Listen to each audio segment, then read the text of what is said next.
In the testing ground, the three strongest students finally showed why everyone feared them. First was Singy, the speed monster. Even though physical strength was not his specialty, one punch still scored over 4,000. Then he used his cloud-hidden Gale Fist, and the score exploded past 5,600, shocking the entire room.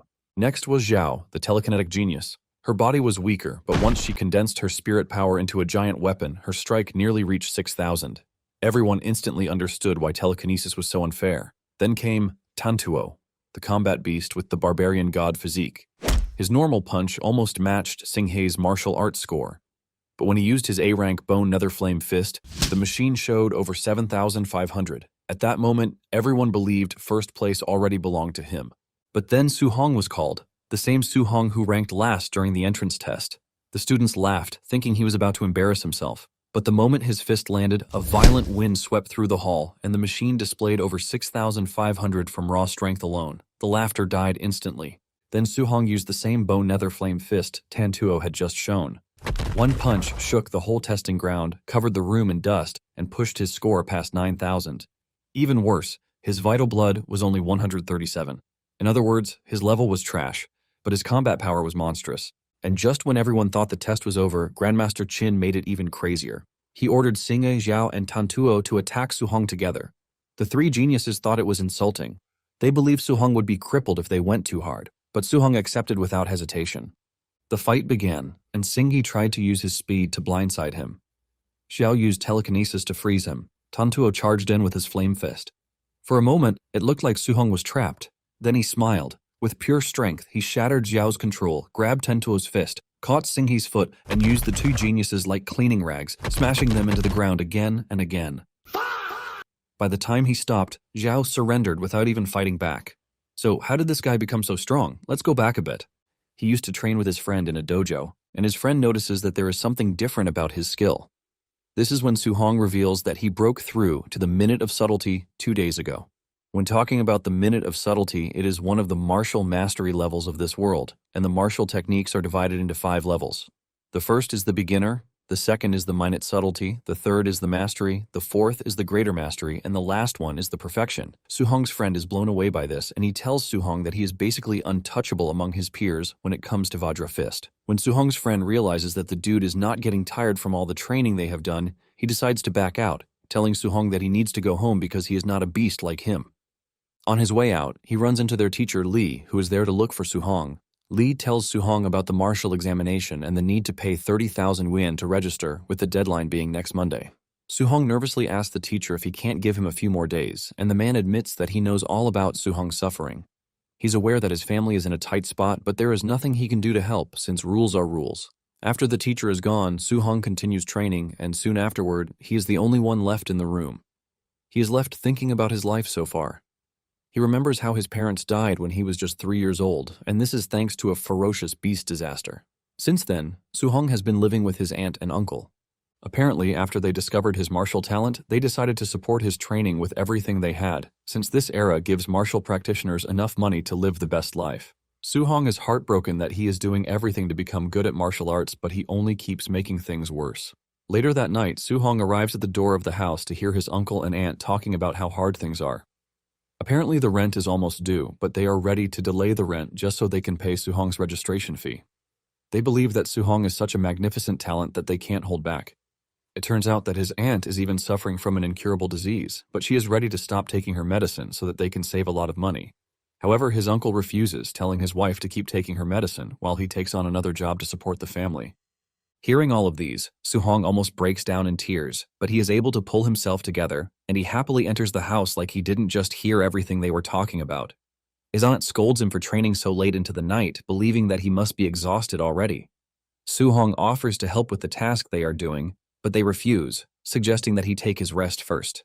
While lying on his bed, Su Hong decides that he needs to start fixing things by himself because his guardians have sacrificed a whole lot for him. Since he is looking to make some cool cash, he figures out that there is only one place he can go as a martial cultivator. Later on, Su Hong heads to the Martial Apprentice Arena Defense Challenge, which is an underground fighting arena. Su Hong wears a minotaur mask on his head to conceal his identity, and the host tells Su Hong that all he needs to do is win 4 consecutive matches to take home 60,000 yuan. However, he is not allowed to lose because if he loses just once, he will get nothing. The crowd is not entirely thrilled by Su-hong's presence since it is the first time they have heard of him or even seen him. They mock him, saying he is playing with his life because the underground arena is not a place for rookies, unless he is looking for death. Seeing that the crowd is dulled by his presence, the female hostess urges Su-hong to heat up the crowd. Su-hong is totally new to things like this, and he asks the hostess how he is supposed to do this. She gives him ideas like taunting the crowd or even trash-talking them. Su-hong follows her advice and screams out, telling the crowd that he is invincible while calling his opponents weaklings. This only makes things worse for him, since the crowd immediately concludes that he is arrogant. The crowd immediately switches up to his opponent, telling him to tear Su-hong apart. Su-hong finally understands why it is an underground arena because the killing intent is all over the place. However, he has no choice because this is the only way he can earn the tuition money, but he can only hope that his Vajra fist carries him through a few wins. Su-hong analyzes his opponent and realizes that he is just an easy opponent.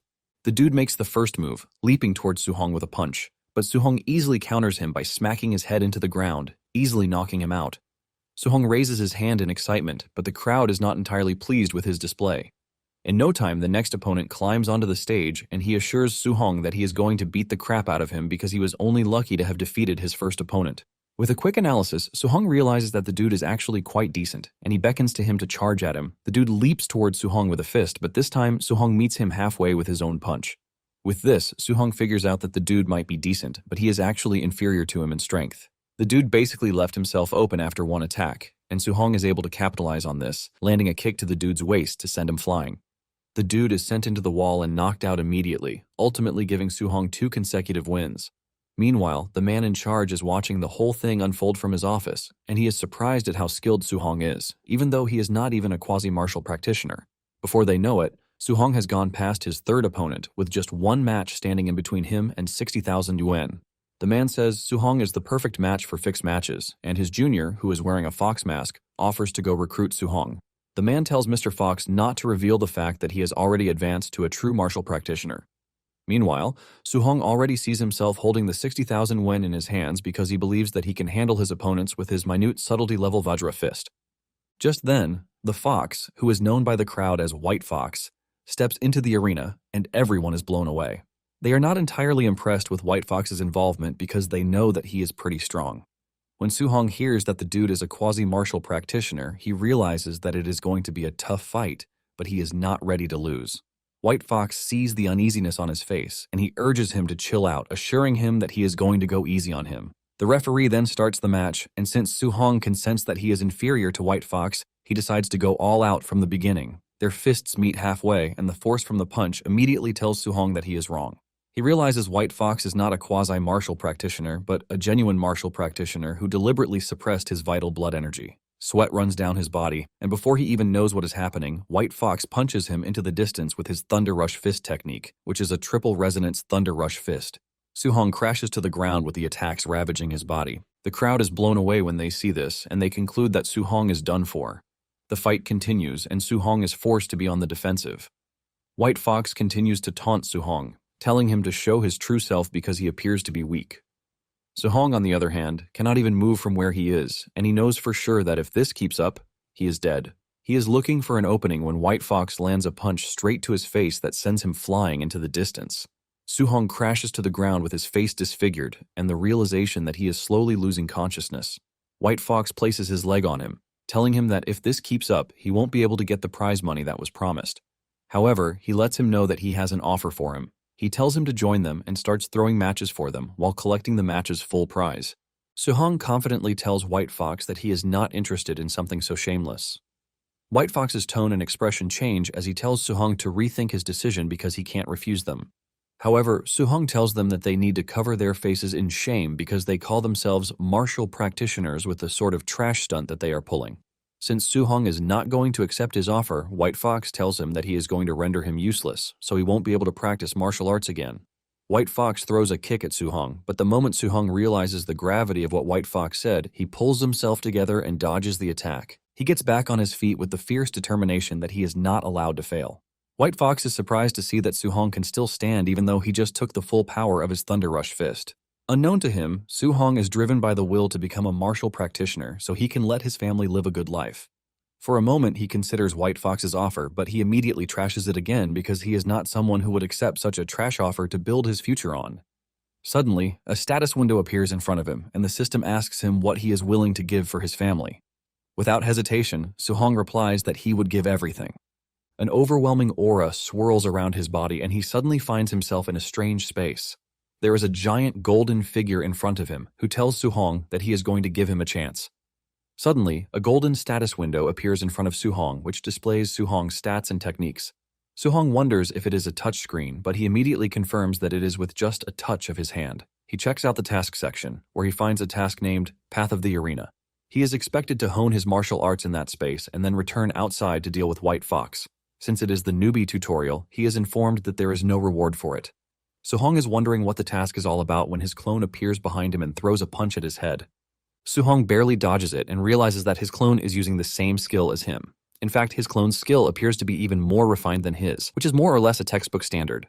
Since he has gotten himself a worthy opponent and an example to learn from, Suhong decides to throw everything into it. Suhong goes after his clone, but the clone easily dodges his strike before landing a counterattack that shifts Suhong backwards. Suddenly, Suhong realizes that the progress on his technique has increased to 10%, and it was 7% before the duel began. This is when Suhong realizes the simple truth that his clone can help him master his technique faster. Suhong dashes toward him and they start exchanging blows, with each punch increasing the mastery of the technique. Before he knows it, he masters a bunch of techniques just from training with his clone and getting a beating from himself.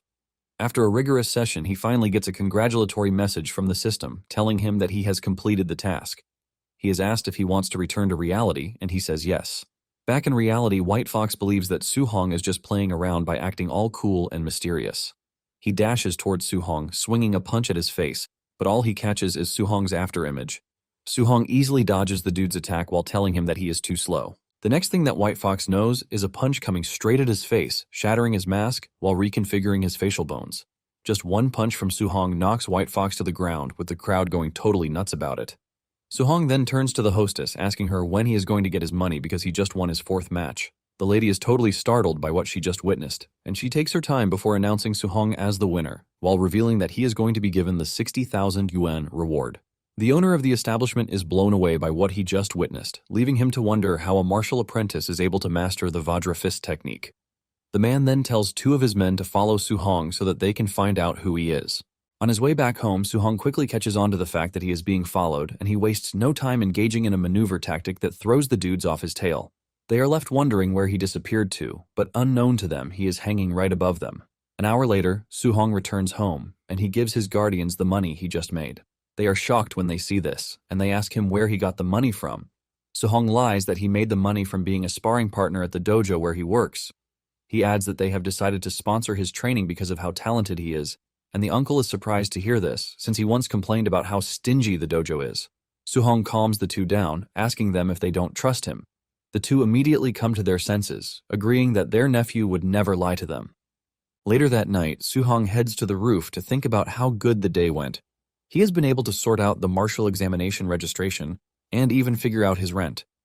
In fact, his aunt's medical bills have been covered to some extent. Suhong is glad that he was able to turn danger into safety thanks to the system, but he realizes that aside from the technique levels, the other values didn't change. He notices that there is something called martial Dao value, but he doesn't know what it does.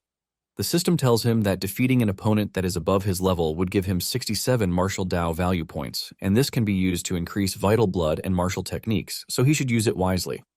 Suhong decides to try it out immediately, and he increases his vital blood, which immediately reflects on his body. His vital blood jumps to the 90 mark, and he realizes that he has reached the quasi-martial practitioner level. He decides to add all the points he has to vital blood, and he immediately notices an increase in his physical strength, while most of his injuries have fully recovered too. Since he is sensing an overwhelming power in his body, he figures out that getting a good place to try it out is the best way out. He decides to head to the school's martial training ground, where there is a combat power tester. Moments later, he arrives at the Star City No. 1 high school martial training field, where the device is located. It turns out that it is a Tier 1 combat tester, and he decides to use 70% of his punch power to try it out. He takes a deep breath before punching the device, and to his dismay, he destroys it. Suhong knows he is dead if they find out that he is the one who ruined the machine. At the same time, he just concludes that the machine is bad, which is why it got damaged too easily. Suddenly, he hears someone coming in his direction, and this is because they heard the noise from the tester. It turns out to be the principal, and the old man almost loses his head when he realizes that the school's test has been smashed. He immediately concludes that this is the work of the two school geniuses, Chen Shan and Li Tu. The principal decides to teach the two a lesson when the school resumes. Later on, the students gather at the school gym, and Su-hong notices that Chen Shan is all beaten up. He asks his friend what happened, and he tells Su-hong that Chen Shan was beaten because he smashed the field tester the night before. Su-hong cannot even say anything to this because he realizes that the old man made sure to make Chen Shan take the fall. Just then, the principal shows up, and he screams at the students to keep their mouths shut, telling them that he invited one of his comrades in arms who is a Tier 3 martial practitioner. Basically, he is there to teach everyone a C-rank martial art, the Thunder Rush Fist. The students are blown away by this because this is the first time they are going to be seeing a Tier 3 martial practitioner. Apparently, outside dojos usually charge hundreds of thousands for teaching C-rank martial arts, but they are about to get it for free in the school. Su-hong, on the other hand, remembers that it is the same technique that White Fox used during their match. Su-hong admits that it is quite powerful since it is a triple resonance punch. Since the opportunity might only come once, Su-hong plans to make the best of it. The trainer then tells the students to pay attention because he is only going to demonstrate the skill 10 times from start to finish. He lets them know that how much they learn about it is up to them. Without wasting time, the trainer begins the demonstration and he throws one punch while explaining that the Thunder Rush has several levels. Basically, each punch produces one thunderous boom, and at mastery, it produces 3 resonances. At minute subtlety, it produces 5 resonances, and at greater mastery, it produces 7, which is the trainer's current level. However, he lets them know that if the technique is perfected, it can produce 9 resonances. Nonetheless, he tells them not to rush themselves because even if it is only the beginner level they reach that day, it is enough. The trainer then tells them to follow his example as he starts the second demonstration. Hours later, the students are already exhausted, and no one has even been able to get it. Surprisingly, Su-hong is no longer in the hall, and his friend wonders where he has disappeared to. Moments later, Chen Shan reaches beginner level, and he remains the only person who did among the students. This further proves his status as the genius of the school. The principal excitedly tells the trainer that Chen Shan is the genius of the school, and he asks him if he is interested in giving him some guidance. However, the trainer is disappointed in what the principal is referring to as the genius in his class. He tells the man that Chen Shan is average at best. While walking to the entrance of the school, the trainer tells the principal, Li, that his students are trash, and he basically just made him waste a good trip. Li tells the trainer that he should be happy that he even found one student who reached beginner level because getting a top-tier genius is basically impossible. The trainer then tells the old man that martial cultivation is harsh, which means talent is too important. The principal agrees that relying only on effort without destiny is basically impossible. Suddenly, they spot a student practicing in the school field, and this student turns out to be Su-hong, but his back is facing them, so they don't recognize him. Right in their presence, Su-hong is able to wield the 7 Resonance Thunder Rush Fist, which shocks them.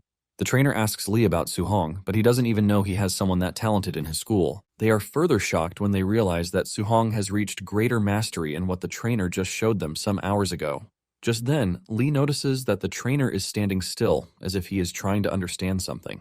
Li asks him what the problem is, but suddenly the trainer tells the principal that he has finally understood what he needs to do.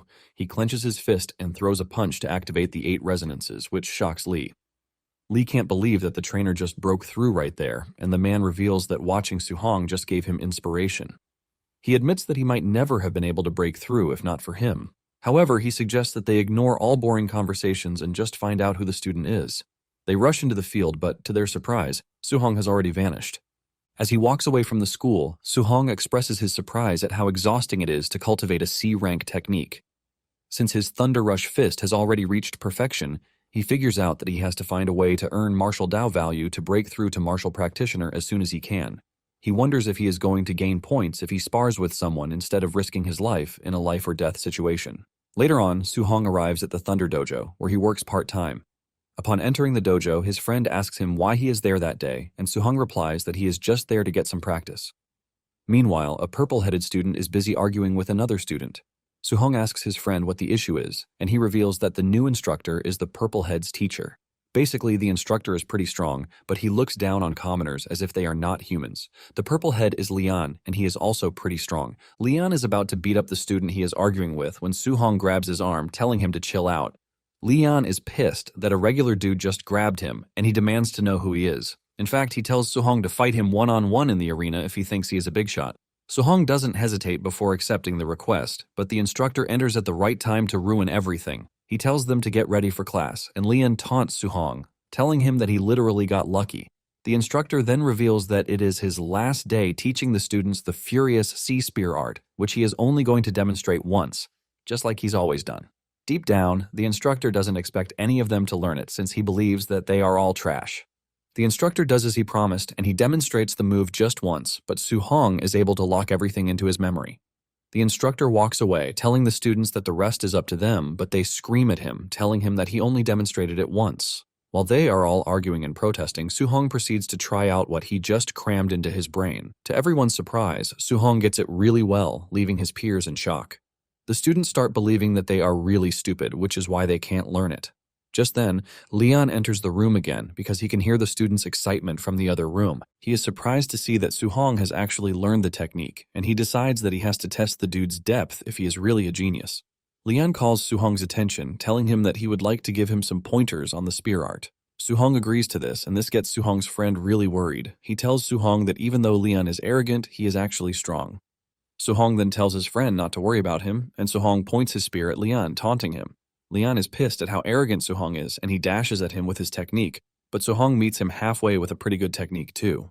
Leon is left in shock, while also wondering how Suhong is able to cultivate his technique to the mastery realm so fast, even though he is not a martial practitioner. The two continue swinging at each other. Suhong enters flow state with his eyes glowing, and he ultimately smashes Leon's spear out of his hand. The system immediately informs him that he has been awarded 35 points because he defeated an opponent who is above his level. Suhong is pleased to see this because it is just as he suspected. Since normal sparring can earn him points, he figures out that he would just continue sparring with more people. Leon, on the other hand, is on his knees wondering how he was defeated by someone he believes to be trash. He doesn't want to accept defeat, and he gets on his feet, dashing towards Suhong with a punch, but the instructor enters just in time to stop the fight. The instructor walks up to Leon and smacks him in the face, telling him that he can't fully call himself a martial practitioner unless he is able to face failure. Leon cannot believe that he just got scolded by his master because of Suhong. Deep down, the instructor is curious about how Suhong was able to reach mastery just by watching his demonstration once. The dude knows that the geniuses in the capital would have even had a time doing what Suhong just did. He knows that Leon is talented, but he is too arrogant, and he believes that being humbled by Suhong would teach him some manners. The instructor grabs Leon's head and forces him to bow to Suhong. The instructor also apologizes to Suhong, telling him that it is his fault for not teaching Leon well. Suhong cannot believe how fast the instructor can change his tone. That night, Suhong heads home, and on his way, he checks out the rewards he got thanks to the spar and teachings. Even though he is exhausted, he is grateful for the rewards. He remembers that the school exam is coming in a few days, and the students who have money have prepared high-grade alloy weapons, which means he also has to prepare a weapon of his own. Since the spear he used felt really comfortable, he decided to stick with spears, and he concluded that he would have to buy an alloy spear. However, he has just a little money, which is not even enough for his aunt's treatment, not to mention buying a spear. He starts racking his head if there is any other way to make money, and just then, he notices that an important piece of news is being displayed on the screen. It turns out that the city lord is recruiting martial practitioners because of the increasing number of ferocious beasts. Suhong immediately puts this on his bucket list. Moments later, he arrives at the house, and he immediately jumps on the task his aunt is working on to help her. He helps place massage plasters on his uncle's back, while telling him not to overwork himself again, since he can now make money for the family. His uncle admits that this would be nice, but he doesn't think he can sit idly. His uncle tells him not to worry because he is just earning a bit for daily expenses, so he won't push himself. Suhong's aunt then reminds him that he is going to need a lot of money for his martial arts training later, which is why they want to save as much as they can for him. Suhong immediately figures out that his uncle and aunt won't sit down to rest because they are already used to living in hard times, which means the only solution is to make a crazy amount of money to assure them that they don't have to worry about working themselves to death. This further cements his decision to earn from the ferocious beast hunt. However, he is aware that the wilderness is dangerous, and to be safe, he figures out that he would need to raise his strength as much as possible. He decides to put all the martial Dao points he has into vital blood. After adding all the points he has, his vital blood level shoots up to 95.2, which is just a step away from becoming a martial practitioner.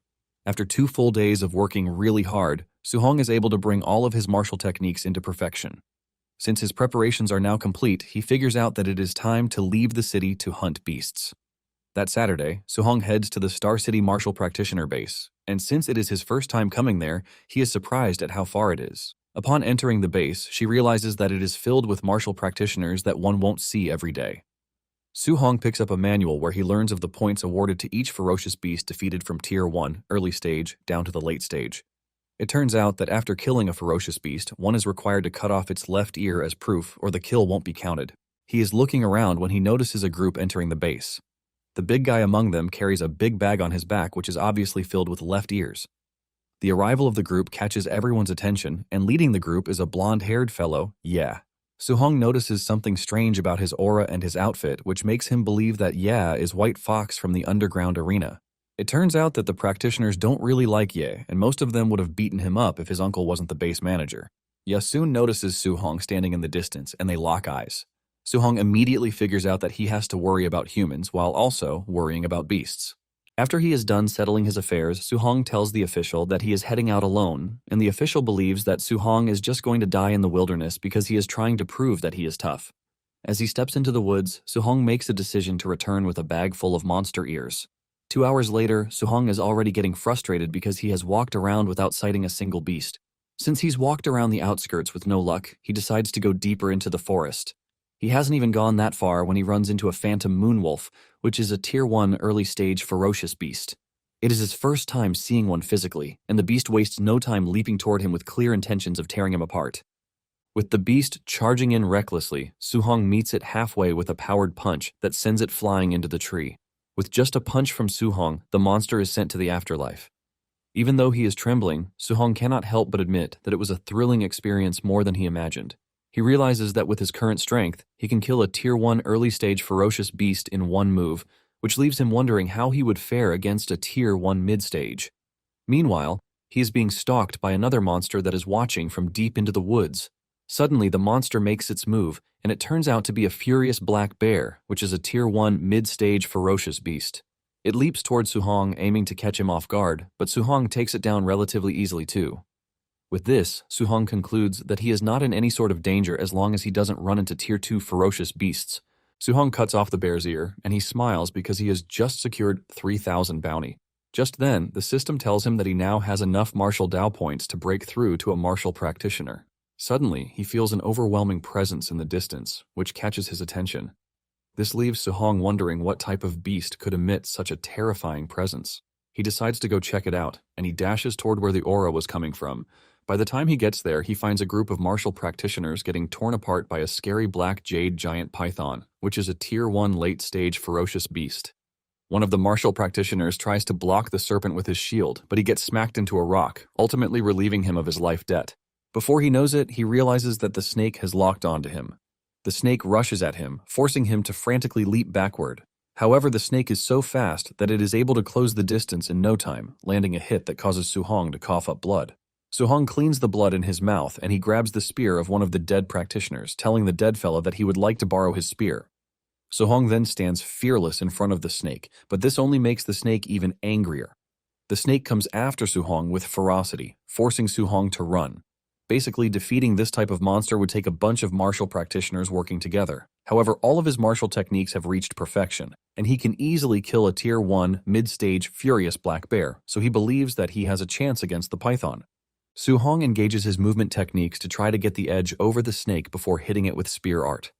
The spear passes through the snake's body, causing it to scream out in pain. The spear comes out from the other side, and Suhong quickly goes after the spear. He pulls out the spear and hurls it at the python again. This time around, the spear pierces the snake's neck, leaving a hole in it, while the python gets even angrier. The snake violently goes after Suhong, trying to catch him off guard, but Suhong is too agile for the snake to catch. Because of the size difference between them, Suhong knows that it is pretty difficult for him to land a killing blow in one strike. Since it has come to this, he figures out that he can only weaken the beast as much as he can until he is able to deliver the killing strike. While dodging the snake's movements, Suhong lands a powerful punch to the snake's body before going after his spear again. Suhong has been creating distance between himself and the snake after every attack, so he can find another opening to strike again. Even though the method is draining his stamina, he has no choice because it is the only safe method that he can use. While he is panting like a dog, Suhong notices that the snake is already getting exhausted too. Suhong is convinced that he can defeat the snake after a couple of exchanges. This motivates Su-hong, and just as he's about to start another phase of attack, he senses something strange behind him. He looks behind to see the big guy on Ye's team leaping toward him with a punch. Su-hong manages to raise his arm just in time to block the attack, but he is sent flying into the distance thanks to the heavy punch. Su-hong manages to get on his knees while coughing hard from the attack. He looks up to see Ye and his gang showing up in their numbers, and without hesitation, Ye tells Su-hong to surrender the python to him. Ye tells Su-hong that he thought he would die in the forest because he saw him leaving the city alone. However, he is surprised that he is lucky enough to have run into a wounded python. While they are busy discussing this, the python is already on the verge of death. And since Ye claimed he was just lucky to have found the python, Su-hong figures out that they just arrived. Su-hong knows that he is outnumbered, and to make it worse, they are martial practitioners. Su-hong is thinking about a way forward when the big guy lunges at him again. He screams at Su-hong, telling him to get lost, but Su-hong is overtaken with anger. He screams at the dude, telling him that he was only forced to repel his earlier attack because it was a surprise attack. He asks the dude if he seriously thinks he can't beat all of them up. Su-hong then meets the dude halfway with a powerful punch, and before he can even react, he gets punched in the head. The dude is knocked to the ground, ultimately taking him out of the picture. Seeing Su-hong's skill, Ye immediately confirms that he is the Minotaur dude from the underground arena. Ye tells Su-hong that he is literally the first person to ever humiliate him badly in front of many people. Ye then orders his lackeys to kill Su-hong. Seeing that he is about to be jumped, Su-hong grabs the spear and leaps into the forest. The dudes chase after him, but thanks to the dense forest, Su-hong is able to stay hidden. However, the gang is not afraid of Su-hong since he is just one person. Suddenly, Su-hong appears out of nowhere, and before the dude with a face mask even knows what is happening, he gets smacked really hard into the ground. Su-hong vanishes immediately, and Ye realizes that our guy is pretty fast. At this point, Ye's lackeys have started getting worried because the skill Su-hong just used is not to be joked with. However, Ye screams at them, telling them to keep their mouths shut. Meanwhile, Su-hong is hiding in a tree, and he knows that he would have been able to take on all of them head-on if the snake hadn't drained his stamina. Since this is the case, he is left with the only safe option, which is to pick them off one by one. Su-hong leaps off the tree, and he throws his spear beside them to catch their attention. The moment they lose focus because of the spear, he goes after the one with the nice hair and kicks him in the head, knocking him out completely. The last guy on the team screams like a baby, telling Ye that it would be nice if they ran because Su-hong is too strong, but Ye refuses, saying he has to kill Su-hong that very day. Before he knows it, Su-hong appears out of nowhere just like before and smacks the last guy to the ground, leaving Ye as the only person on the team. At this point, Ye is already shitting his pants, wondering how Su-hong was able to get that strong in just a few days. Since he is the last person on the team, Su-hong decides to toy with him. Su-hong runs past him, and by the time he turns around, Su-hong is already gone. Su-hong then reappears behind him, but Ye is able to react to this. He screams at Su-hong, telling him not to be overconfident, believing that he has cornered him. Ye fires off an energy blast from his finger that Su-hong barely dodges. The blast misses Su-hong's head, and it destroys the tree behind him. To keep Su-hong away, Ye continues firing off energy blasts from his finger, which is thanks to a skill called Void-Breaking Finger. Su-hong is forced to keep changing locations, and realizing how strong Ye's technique is, he wonders if it is a B-rank skill. Ye then starts to yap, telling Su-hong to show himself, but he doesn't stop there. He proceeds to threaten Su-hong's family, saying he is going to have them killed when he returns to the city.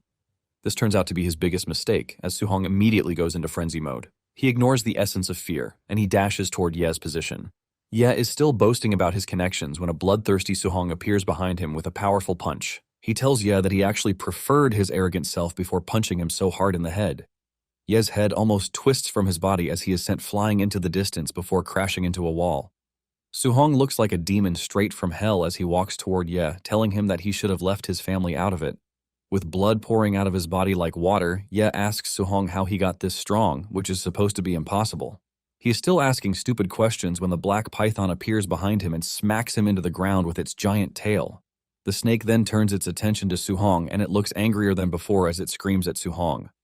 Su-hong realizes that he has spent too much time fighting Ye, which has given the snake the time to recuperate. Meanwhile, Ye's lackeys have regained consciousness, and while they are wondering where Ye is, they see Su-hong running towards them. Just as they are preparing to engage him in a fight, Su-hong screams at them to get out of the way. It soon dawns on them that Su-hong is being chased by the black python. Su-hong dashes past them, but because of how slow they are killed by the black python. Surprisingly, Su-hong is awarded points for indirectly killing his opponents. Su-hong is shocked that he can also earn points this way, and this reminds him that he now has enough points to break through to become a martial practitioner. He decides to find a safe place for himself, and he soon notices a cave in the distance. Without hesitation, he dashes toward the cave and disappears into the cave before the snake gets to him. However, the snake is about to give up as it keeps trying to force its way into the cave. Seeing how desperate the snake is, Su-hong quickly pulls out the status window and he starts to add points to his vital blood as fast as he can. Doing this causes him intense pain that he feels like lava is flowing through his body. After adding all the points and enduring the pain, Su-hong finally becomes a true martial practitioner with a red aura swirling around his body. Seeing the difference in Su-hong's aura, the python starts backing away from the cave.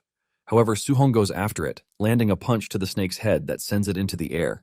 The snake bleeds out profusely, but Su-hong is not yet done with it. Su-hong leaps toward the snake and delivers a powerful punch to its body before pushing its spear into its body. By exerting great force into the spear, Su-hong is able to pin the snake to the ground. This gives Su-hong the chance to cook up the Thunder Rush Fist, which he delivers to the snake's head without mercy. The overwhelming strength of Su-hong's punch is enough to crush the snake's head, which grants him 92 Dao points. Su-hong is extremely proud of himself because he was able to withstand the snake's attacks.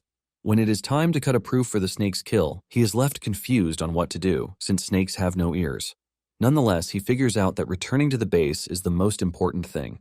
As he is about to leave, he finds Ye's crushed body on the ground. Su-hong lets him know that he should be thankful that he died the way he did because he obviously had other plans for him. Su-hong then decides to search him, hoping to find the high-grade technique that he was using. Fortunately for him, he found the book on the void-breaking finger. That night, Su-hong locks himself in the cave to memorize and master the new technique that he has just found. Once he is ready, he pulls out his clone and the two engage in a fierce battle in which he is trying to master the void-breaking finger. After so much stress, he finally breaks through to the beginner level of the technique. By the time he returns to reality, he realizes that he is already bleeding in the nose, which shows just how powerful the technique is. Su-hong decides to find a monster to test out the power on. 3 days later, Su-hong is still busy hunting down monsters with the new technique. He confidently fires off an energy blast into a brown bear, charging toward him, and this easily destroys the bear. Confident that he has mastered the skill, Su-hong concludes that it is time for him to head back to the base. He makes his way to the counter where everyone is documenting their kills. He drops his bag, and the attendant checks it out. She starts calling out the monsters that were defeated by Su-hong, shocking the other practitioners standing around. It turns out that Su-hong was able to take down monsters worth 406,000 points. This is when it dawns on Su-hong that he overdid it because he was looking to just hunt a few in the first place. Suddenly, a side of the wall in the base is destroyed. The practitioners are surprised to see that they are getting attacked when there are literally a bunch of them lying around. Just then, the person who destroyed the wall shows himself, and it turns out to be Ye's uncle, who is the base manager. The practitioners are surprised to see that old Ye is pissed, and the officials ask him what the issue is. The old man then reveals that his nephew and all of his gang have been killed. The crowd is shocked to hear this, but deep down, they are not concerned because Ye was a douchebag when he was alive, so most didn't really care. Old Ye then mentions that a B-rank technique was taken from Ye's body, and he wants everyone on the base to be searched before they are permitted to leave. Su-hong maintains a straight face while thinking about everything that happened in the woods. He is confident that the corpses can't be traced back to him, since the python was the monster that killed Ye and his team. Su-hong is thinking about this when old Ye suddenly locks eyes with him, shocking him. Old Ye then turns to Su-hong and tells him that he is aware of his latest feat of taking down beasts as if they are nothing, which gained him over 400,000 points. One of old Ye's assistants tells him that she checked Su-hong's stats and it was barely fit to be a Tier 1 early stage, so there is no way he killed that many beasts. The lady believes that Su-hong only picked up Ye's backpack, and she suggests that they search Su-hong. 2 bodyguards walk towards Su-hong with an intimidating aura while telling Su-hong to cooperate. Just as they are about to reach him, Su-hong points his spear at them before they can even realize. They ask him what he is trying to pull off, and Su-hong reveals that he is a student from Star City No. 1 High. He asks them if they are really willing to search him. The moment old Ye hears this, he remembers that the principal of the school is known for how he fiercely protects his students. He knows fully well that the principal is no joke, so it won't make sense to cross him. However, he believes that Su-hong is quite suspicious. Old Ye secretly admits that Su-hong might be a genius if he were the one who hunted down all the beasts, which means wrongly accusing him might cause problems for them. Old Ye then moves over to Su-hong, telling him how Ye and his team were ambushed. He adds that a technique was stolen from them and they would need to search him. Su-hong then decides to add a clause to the whole thing. He tells old Ye that he would like them to pay him 30,000 yuan just in case they don't find anything on him. Su-hong is confident that none of what happened can be traced back to him. Old Ye agrees to the deal and he tells his men to thoroughly search Su-hong. After they are done searching him, they find nothing, and Ye tells them to give Su-hong the 30,000 yuan that he owes. Su-hong is glad that everything is going pretty well, and it is thanks to the fact that he burned the book before he even left the forest. After he has been searched, Suhong prepares to leave, and he has his next plans mapped out already. Suhong then heads to the inn of the martial practitioner base. Once he's settled in, he decides to use his points. He is shocked to see that he has that large a number of points in stock. However, he is left confused about what to choose. He realizes that the mortal body and spirit haven't received any upgrades since the start. Since he is curious, he decides to try it out, and he dumps his points into the spirit and mortal body. After filling the mortal body with enough points, he decides to push the rest into the spirit. This is enough to cause severe changes in his body that Suhong can even feel. The spirit skill is about to transform him into a muscular man, but Suhong is able to dial it down. He is thankful that he got it under control because there is no way he would have been able to explain it to anyone. 1 hour after this, Suhong heads to the Star City Martial Practitioner Association. He meets with the attendant at the reception, telling her that he is there for the Martial Practitioner Assessment. The lady attends to him calmly, telling him that a staff member will soon show him the way. Just as said, a staff member shows up to lead him to the section where he is going to take the test. As he walked past the other practitioners, they were all surprised that a kid like him was coming to take the test. The staff informs Suhong that a Tier 1 martial practitioner needs 100 vital blood and over 1,000 combat power to pass the exam. The practitioners who see him believe that he is just there to give the whole thing a trial. Upon arriving at the testing center, Suhong watches as some fellas fail the test. However, one candidate, Li Ming, passes right in front of him with a combat power of 1,000 points. It turns out that he is Jiang Ming's student, and Ming is Leon's instructor too. Ming is surprised to learn about this, wondering just how many disciples he has. The dude then arrogantly tells Suhong that he is up for his test. Li Ming believes that Suhong is going to embarrass himself because he believes he has a chance.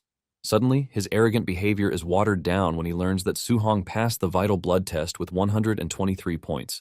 However, he tries to calm himself with the fact that Suhong hasn't taken the combat power test yet, and this is the main deal. Suhong is led to the power testing machine, and he remembers how he broke the machine at school. He realizes that he has gotten stronger, so he is going to use 4/10 of his power. Suddenly, it dawns on him that this might backfire because if he goes too light and fails to get the required number, it would be bad. He then decides to go with 5/10 of his power to avoid errors. Suhong punches the field tester so hard that it gets disconnected from where it was bolted to. The tester is sent crashing into the wall, shocking those who witnessed the test. Li Ming, who was arrogant some minutes ago, couldn't even comprehend what just happened in front of him. The tester's capacity is 3,000 combat power, but Suhong basically went past that, and the other practitioners conclude that Suhong is a freaking monster. Meanwhile, the president of the Star City Martial Association, Wu Lingxian, is seen in her office complaining about the lack of geniuses. She is worried that her position as president would be threatened if she can't provide one very soon. Suddenly, one of the officials came rushing into the room, telling her that a monster had just appeared at the martial practitioner assessment. Wu's head immediately goes into overdrive when she hears, because it is just what she wanted. Later on, Suhong is in the hall taking instructions from one of the staff. He tells him that he is going to get a practitioner identity, while also receiving an allowance. Suddenly, Wu shows up at the top of the stairs, telling her subordinate to hand Suhong over to her. The dude is shocked that the president shows up just because of Suhong. Wu introduces herself and tells Suhong to follow her. Suhong acknowledges the order, but he is impressed at how young the lady is, and she is already a force to be reckoned with. Upon arriving at the president's office, Wu talks about how Li told her that he had no geniuses in his school, but it turns out to be a lie. Suhong then asks the lady why she brought him to her office because he only came to register as a martial art practitioner so he can collect his allowance while getting a guiding technique. Wu urges Suhong to relax because she has already told the staff to handle the martial practitioner certificate and his monthly allowance. And for the guiding technique, she tells Suhong that she is going to teach him personally. She asks him how much he knows about guiding techniques, and Suhong explains what he learned in the books. Wu lets him know that what the textbook said is not entirely wrong, but she reveals that the guiding techniques are far more than just cultivation methods. She uses her heavenly flame guiding technique as an example, saying it absorbs fire attribute spiritual energy. Although it strengthens the body, it also imbues her attacks with flame attribute destructive power. She tells him that if he can externalize the said attribute, he can extend his attack range. However, for a Tier 1 martial practitioner like him, she tells him that carrying a trace of it is already impressive, so he doesn't have to break his back wrapping his fist in the attribute as she just demonstrated. Suhong is shocked when he realizes that guiding techniques can be used for attack because he had only thought they were for absorbing spiritual energy to cultivate. He is surprised that the textbook he read never mentioned something like this. Wu continues by saying there are 7 spiritual energies of heaven and earth. There is metal, wood, water, fire, earth, thunder, and wind. She says they all have their strengths and weaknesses. But when it comes to raw attack power, thunder ranks first, metal comes in second, and fire is third. She then tells him that the guiding technique that he is able to cultivate depends on his affinity. Suhong gets the hang of it a little and realizes that one can actually choose whichever guiding technique they want to practice. Wu places a big ball on the table, telling him that it is a crystal ball, which is used for testing affinity. She mentions that the larger the glowing area, the higher the affinity. Apparently, ordinary martial practitioners usually get nothing above 30%. However, Wu has about 80%, which is considered to be really high, although she believes that a genius like Suhong will be able to exceed 90%. Suhong takes the ball, and he knows that it would be something out of the ordinary if he gets 90% compared to the talented Wu. Just then, the ball starts to glow, and to Wu's surprise, it is entirely full, which shows that Suhong has 100% affinity for the fire attribute. Wu grabs him, asking him if he knows what this means, and Suhong says no. She tells him that this means he can absorb fire attribute spiritual energy from heaven and earth with 100% efficiency, with no leakage whatsoever. Wu reveals that with her 80% affinity, it means she is losing 20% when absorbing fire spiritual energy. Even with this, she is already a Tier 5 martial practitioner, which also gave her the chance to become the president of the Star City branch. However, she lets him know that his achievements will definitely surpass his own. Wu confesses that she never expected a rural place like Star City to produce such a genius as Suhong. While Wu is celebrating this, Suhong is busy thinking about getting the thunder attribute because he prefers this. He then tries it out, and the ball glows completely to the max point, just like the fire attribute. Wu sees this and stands there speechless like a statue, refusing to believe what is happening in front of her. Wu is basically suffering a brain freeze because Suhong has 100% affinity for two attributes. Wu hasn't finished recovering from this when Suhong tells her that the wind attribute is also 100%. Minutes later, Wu finds it hard to move from where she is because she is totally overwhelmed by what she just witnessed. Basically, Suhong has an affinity for all of the attributes, and to make it worse, they are all 100%. She has always thought of herself as a strong martial artist, but now that she is standing before an anomaly, she realizes that she is just an ordinary fellow.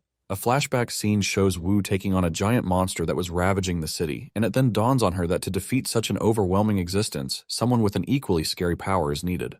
Wu is completely lost in thought before Suhong mentions that it would be a waste for him to cultivate only the thunder attribute while leaving the others. Suhong then asks Wu to give him some advice concerning the guiding techniques. Wu then tells him that one has a limited energy, so it is better that he focuses on one or two at most. Apparently, there was someone in the past who tried to cultivate all 7 guiding techniques at once, but after decades, the fellow was still stuck at a Tier 1 martial practitioner. Suhong then tells the president that he can't make up his mind at that moment, which is why he wants to try all of them first, so he can know which one to focus on. Wu agrees to this, but urges him not to mess around and eventually waste his talent. Just then, Wu mentions the school exam that is coming up. Suhong asks her why she is talking about the school exam, and she explains that recently, the friction on the myriad races battlefield has been intensifying. She mentions that war between the myriad races and humanity could break out at any moment. Thanks to this, every nation is pouring massive resources into forming genius training camps, and she has one that she wants to recommend for him. However, he has to take first place in his school's monthly exam so she can secure a recommendation slot. Suhong is overwhelmed by the information, and he remembers that a myriad race war was what took his parents' lives. Remembering this, Suhong assures the president that he is going to try his best because he is not about to allow the tragedy of the past to repeat itself, so he has to become stronger to protect everyone around him. Later that night, Suhong arrives home to tell his parents about the development of things. The two are glad to learn that their ward has finally become capable. Suhong explains to them that as a Tier 1 martial practitioner, he's going to get a 10,000 yuan allowance every month. He then tells his uncle that he doesn't have to work himself to death anymore. His uncle is happy to hear this, and he concludes that Suhong is the pillar of the family, so whatever Suhong says, he is going to listen to him. That night, Suhong heads to the roof as usual to try out the fire attribute. He is able to shoot out smoke, which counts as a beginner in the guiding technique. Just then, a guiding technique section appeared on the status window, and this confirms Suhong's suspicion that he has already learned it. Just then, he notices that there are levels to the technique. This comes as a surprise because Wu never mentioned anything of the sort. However, it soon dawns on him that the guiding techniques can only be leveled up by him, and this creates a level of excitement in him. However, he doesn't know how the level up happens. He wonders if they can be leveled up using martial Dao points too. Since he doesn't know how this works, he decides to cultivate the rest of the guiding techniques first. Suhong then sits down to focus on the guiding techniques, but several hours later he hasn't made progress because the 7 different attributes repel each other. He then remembers the genius Wu mentioned, who was stuck in Tier 1 even after decades. Even though all 7 attributes are present inside him, he can only mobilize one attribute at a time. Anytime he tries to force a second attribute into it, it clashes violently and then disappears. Since Suhong knows that thunder and fire are similar, he decides that he is going to try to cultivate them together. Hours later, Suhong wasn't able to carry out his desired result. This continues till the next day, but Suhong is able to tame both thunder and fire at the same time. Suhong creates a fireball with lightning in his hand, and he is proud of himself because after trying the whole night, it finally worked out. He decides that it is time to test out the new power. The following day, he heads down to the test field where he is to test his power on the Tier 3 combat power tester. Since he used 5/10 of his power the last time, he decides to use 3/10 this time. Suhong punches the tester hard, and surprisingly, the mark was above 2,000. Suhong finally understands how strong he has become. He then decides to combine the power of fire and thunder to see what will happen. He punched the machine again, and this time it broke. Suhong realizes that his power is quite terrifying because he has gotten an extraordinary power from fusing 2 abilities. Suhong is already thinking of what would happen if he got his hands on the 7 attributes. Suhong then returns home to try to fuse 3 attributes together, but it fails because it is even harder. He has tried all the combinations that he can, but there is no progress whatsoever. He wonders if raising the guiding technique level would help him fuse the techniques successfully. Since the monthly exam is the next day, Suhong figures out that it would be best if he earns enough martial points before the next day. The next day at the school, Lee addresses the students, telling them that with the front lines growing really tense, there will be an annual training camp every year to select and intensively train geniuses. He mentions that the training camps offer abundant resources like pills and even grandmasters who will serve as their instructors. He then reveals that it is the top 3 students in the monthly exam who will qualify to join the Star City training camp. The students are hyped when they hear this, but Suhong, on the other hand, is more concerned about the Tier 7 grandmaster. Just then, Suhong's friend tells him that Li Tu and Chen Shan are both martial practitioners now. Suhong can't believe that he was away for 10 days, but the two have broken through to martial practitioner. Suhong reveals that the principal had the instructor, Chen, come in to give the 2 additional lessons for the past couple of days. Suhong's friend tells him the impressive things Tu and Chen have done. Thanks to this, the 2 can now compete to see who is the best. Meanwhile, the principal and Chen are still trying to find the student from before, but since they can't, they have started assuming that he is not from their school. Just then, Jiang Ming shows up at the school with Lian and Li Ming. He teases the principal, telling him that the quality of students that year doesn't look too good. The old man asks Jiang what he wants, and he reveals that he brought his 2 disciples to spar with the students so that they can be taught the proper way of things. The principal quickly figures out that Jiang is trying to humiliate him. However, if he refuses the offer, it would mean that he is admitting that his entire school has no real talent. The principal is thinking of what to do when Lian notices Suhong among the students in the distance. Lian quickly calls Jiang's attention to this by whispering in his ear. Jiang also turns in Suhong's direction, and the moment he confirms that he is the one, he freaks out because he never expected him to be from the number 1 high. Jiang immediately figures out that it would be better if he withdraws because none of his disciples would be able to take on Suhong. Jiang teases the principal, telling him that he was only joking while telling him that his dumb disciples can't compare to the quality students that he has in the school. Chen and Li almost explode from anger when they hear this because they believe that Suhong is mocking them sarcastically, but little do they know that Suhong has seen something that is beyond his power. Soon afterward, the exam begins and Suhong is facing a dude named Peng. Everyone believes that Suhong is doomed because his first opponent is a quasi-martial practitioner. Suhong's opponent even teases him, asking him if he is prepared to step down, but before he even finishes his statement, Suhong smacks him to the ground as if he is nothing. The crowd is left in shock when they see this because Suhong basically one-shotted a quasi-martial practitioner. They believe that it is a fluke until Suhong continues defeating all of his opponents pretty easily.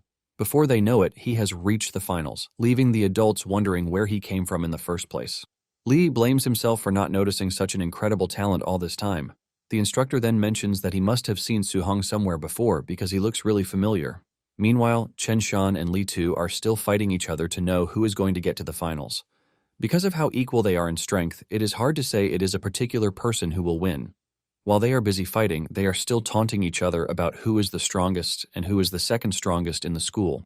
Just then, Chen externalizes his attribute to wrap fire around his fists, shocking those who are watching. They are blown away because fire is only second to thunder when it comes to destructive power. 2 then shocks everyone by externalizing his own attribute, which is metal, and it is more powerful than fire when it comes to destructive capabilities. 2 goes after Chen, delivering fast-paced attacks that shock everyone. Chen feels the heat of the attack, and the teachers realize that 2 has been hiding his true depth from the beginning, which is why he is able to defeat Chen. The instructor commends 2, saying he was able to master the attribute externalization in just 10 days while also making it to minute subtlety. The old man then concludes that there is no need to watch the finals because with minute subtlety, Su-hong has no chance against 2. The instructor agrees with him, saying Su-hong might have had a chance if he had a guiding technique. Just then, one of the instructors bets 50,000 on Su-hong, and the old man quickly takes him up on his bet. Soon afterward, Su-hong and 2 meet in the finals. 2 teases Su-hong, telling him that he was lucky to have reached the finals because he didn't meet him or Chen on the way. However, he lets him know that his run of luck has come to an end. Su-hong keeps mute because he is happy that he is finally getting a good human to beat up after fighting beasts for so long. 2 tells Su-hong that he should be proud because he can call himself second best in the school since he made it to the finals. Su-hong taunts him, asking him who is first, and 2 lunges toward him, saying it is obviously him. 2 unleashes a 5-resonance thunder rush fist that shocks the spectators. Instead of dodging the incoming attack, Su-hong decides to stand around to test out his physical prowess. The students shout at the referee, telling him to save Su-hong because he is about to be obliterated. Su-hong then jumps at 2, and the 2 start exchanging punches. 2 is shocked when he realizes that Su-hong is able to stand against him with a skill of his own. Su-hong maintains the intensity, and 2 realizes that Su-hong is no child's play because every punch from him feels really heavy. The spectators are left in awe because Su-hong isn't using any martial technique, but he is able to match 2 blow for blow. This tells the crowd that Su-hong's strength is no child's play. The instructor believes that Su-hong has a unique physique because there is no way his power is that exaggerated. Lee is excited that his trash school is able to provide a genius at last. As the battle continues, 2 tells Su-hong not to believe that he has a chance because he will come out as the winner in the end. Seeing how desperate 2 is to win, Su-hong realizes that his physical strength is not enough to win against him, so he might just go all out against him too. Su-hong then tells 2 that he is going to get serious with him since he showed him his full power too. Su-hong then externalizes his thunder attribute as he dashes toward 2. Fear grips 2 when he sees this because he wasn't expecting Su-hong to have a trump card. Even the spectators are left wondering what might be going on. The teacher screams out like a frog when he sees how Su-hong is handling the thunder technique. Moments later, 2 realizes that he is getting overwhelmed by Su-hong's technique because his thunder attribute is stronger than his metal attribute. Su-hong lets 2 know that he is going to get serious with him by showing him his trump card. He unleashes 9 resonances on 2, ultimately trashing him. The students are initially stunned by what happened, but when they finally digest how Su-hong won, the crowd goes wild. Seeing how he just used 9 resonances, Lee and the instructor also figure out that Su-hong was the student who vanished from their sight that day. The principal tells the instructor that they are not witnessing just a genius, but the dragon star of the school. The instructor chuckles nervously, saying the privileged geniuses at the training camp are about to be hit with a brutal shock. He compares Su-hong to a dragon that is meant to soar, not to sink in a pond. The principal agrees with him, saying Su-hong is meant to shine on the international level, not a rural place like Star City. That night, Su-hong returns home with a smile on his face, and when his guardians ask him who took first in the school, he proudly reveals that he is the one. His uncle asks him if this means that he is going to the training camp, and he says yes. Just then, they hear a knock on the door, and when they go to the door to investigate, they meet an arrogant woman who reveals that she is Lin Nian's mother at Su-hong's school. Since the school usually sends the top 3 to the training camp, and her son took 4th, she tells Su-hong that she is interested in paying him to give up his spot for her son. She pulls out 30,000 yuan like it's some kind of big money and tells Su-hong and his guardians that this is what she is ready to pay. She expects them to jump at the money, but the cold expression on their faces shocks her, and she screams at them, telling them the competition is a brutal one where people can die. She continues by saying those who participate in the training camp are known to consume high-grade pills like candy while using high-tier techniques as if it is nothing. Su-hong's mother hears this and she fears, forcing her to ask Su-hong if it is really dangerous, just as the woman said. However, the uncle urges his wife to chill out. He then asks Su-hong if he can promise that he is going to be safe, and Su-hong assures him that he will. The woman is surprised that the man believes the child's guarantee, and the man lets her know that it is his own decision, so he has to trust him. He adds that there is no reason for him to call Su-hong his family if he doesn't trust him. Without further argument, they slam the door in her face, leaving her embarrassed. She walks away in anger while telling the family that Su-hong is going to get eliminated. After she is gone, Su-hong apologizes to his uncle, telling him that he never meant to hide the danger from him, and his uncle assures him that it is fine. He mentions that he is a rough man, but he is more educated and he understands the training camp better. Suhong's uncle tells him that since he has made up his mind to face the difficulties, he is ready to support him. Suhong's aunt smacks her husband before telling Suhong that all they care about is that he returns safely. Later that night, Suhong heads to the roof to think about his future journey. He knows that his guardians are only worried about him, which is why he can't even let them down. He concludes that he has to get stronger to protect his hard-earned peaceful life. Suhong then checks out the status window, and he realizes that he has 285 Dao points currently, but this is not enough for what he wants. Since he doesn't know what kind of monsters he is going to face at the training camp, he decides to prioritize his physical combat power. Suhong adds points to his mortal body, and after a painful ordeal, he realizes that he is still 35% away from 100%. Suddenly, he notices that Thunder and Heavenly Flame techniques have already reached level 2. Suhong remembers practicing guiding techniques for just a few days, and nothing more. He wonders if extra conditions are needed, or if it is the normal cultivation of guiding techniques that allows the attributes to level up. Since this is the case, Suhong decides that he is going to raise the bar to another level. The next day at dawn, Suhong had managed to reach level 3 on both attributes. In fact, his Vital Blood technique also increased by 3 points. When Suhong finally prepares to leave, his aunt urges him to stay safe, and even rush home if things get too dangerous. However, the uncle believes that Suhong has what it takes to be successful, and he tells Suhong to go to the training camp to be the first among all. After he is gone, Suhong's uncle finally shows just how worried he is, but was trying to act all tough. Moments later, Wu pulls up beside Suhong, telling him to get into the car. Suhong obliges and places his spear in the back of the beautiful red convertible car. Wu cuts through the highway at incredible speed, and Suhong asks her why she wants to see him. Wu then tells him that there are certain things that she has to warn him about concerning the training camp. Wu mentions that as president of the association, there is some participants' information that she has access to. She reveals that there are martial practitioners who are already on the verge of Tier 2 among the participants. She mentions that there are several monsters in the training camp, and the weakest techniques that they master are B-rank techniques. When Suhong hears this, he gets even more excited instead of scared because he can learn B-rank techniques quickly. Wu admits that Suhong is the strongest she's seen when it comes to talent, but she lets him know that he doesn't have the same level of resources as those he is going to meet in the training camp. She urges him to suppress the challenges and setbacks he faces in the training camp because he is talented enough to do this. Suhong thanks Wu for the advice, and Wu is basically impressed that Suhong is staying so calm, even though he knows that he is going to a dangerous place. Later on, the 3 participants from Star City High are seen traveling in a vehicle alongside the principal, and they are heading to the Tianlin mountain range. Chen expresses his concern about the training camp being located in the mountain range, but the principal urges him not to worry, saying a grandmaster is overseeing the camp so no beast will touch them. Apparently, the mountain range is connected to other cities, and there are monsters that are as strong as rank 7 grandmasters residing there. Basically, the beasts are always going at each other, and they are far more ferocious than beasts found elsewhere. Even a rank 2 martial artist would not want to carelessly set foot into the mountain range. As they drive through the road leading to the camp, the students can feel strange presences watching them, and they are not wrong because monsters are everywhere. Even though the competition is going to be tough, Suhong finds himself liking the whole idea of it. Upon arriving at the meeting point, they realize that several other students are already present. The students stare at them like vampires, and when Suhong realizes that his colleagues are about to be intimidated, he takes the lead and tells them to follow him. They confidently walk over to the temporary camp, and the official tells them that they have to wait there until everyone arrives. Even after everyone has arrived, there is still going to be an entrance examination that will be conducted. Suhong is surprised to hear this, but before he can ask more about the whole thing, the big boys and girls arrive at the camp. They arrive in luxurious vehicles with a convoy surrounding them. The redhead lady is Yao Yan, and she is a spirit reader. The dude in white is Lin Xinghe from the Lin family, and he likes to show off. The third dude is the city lord's son, Tan Tuo, and he has a 95% fire affinity. Suhong realizes that the trio is the pack of geniuses that Wu mentioned. Suhong is curious about them because he wants to see if they are truly geniuses or not.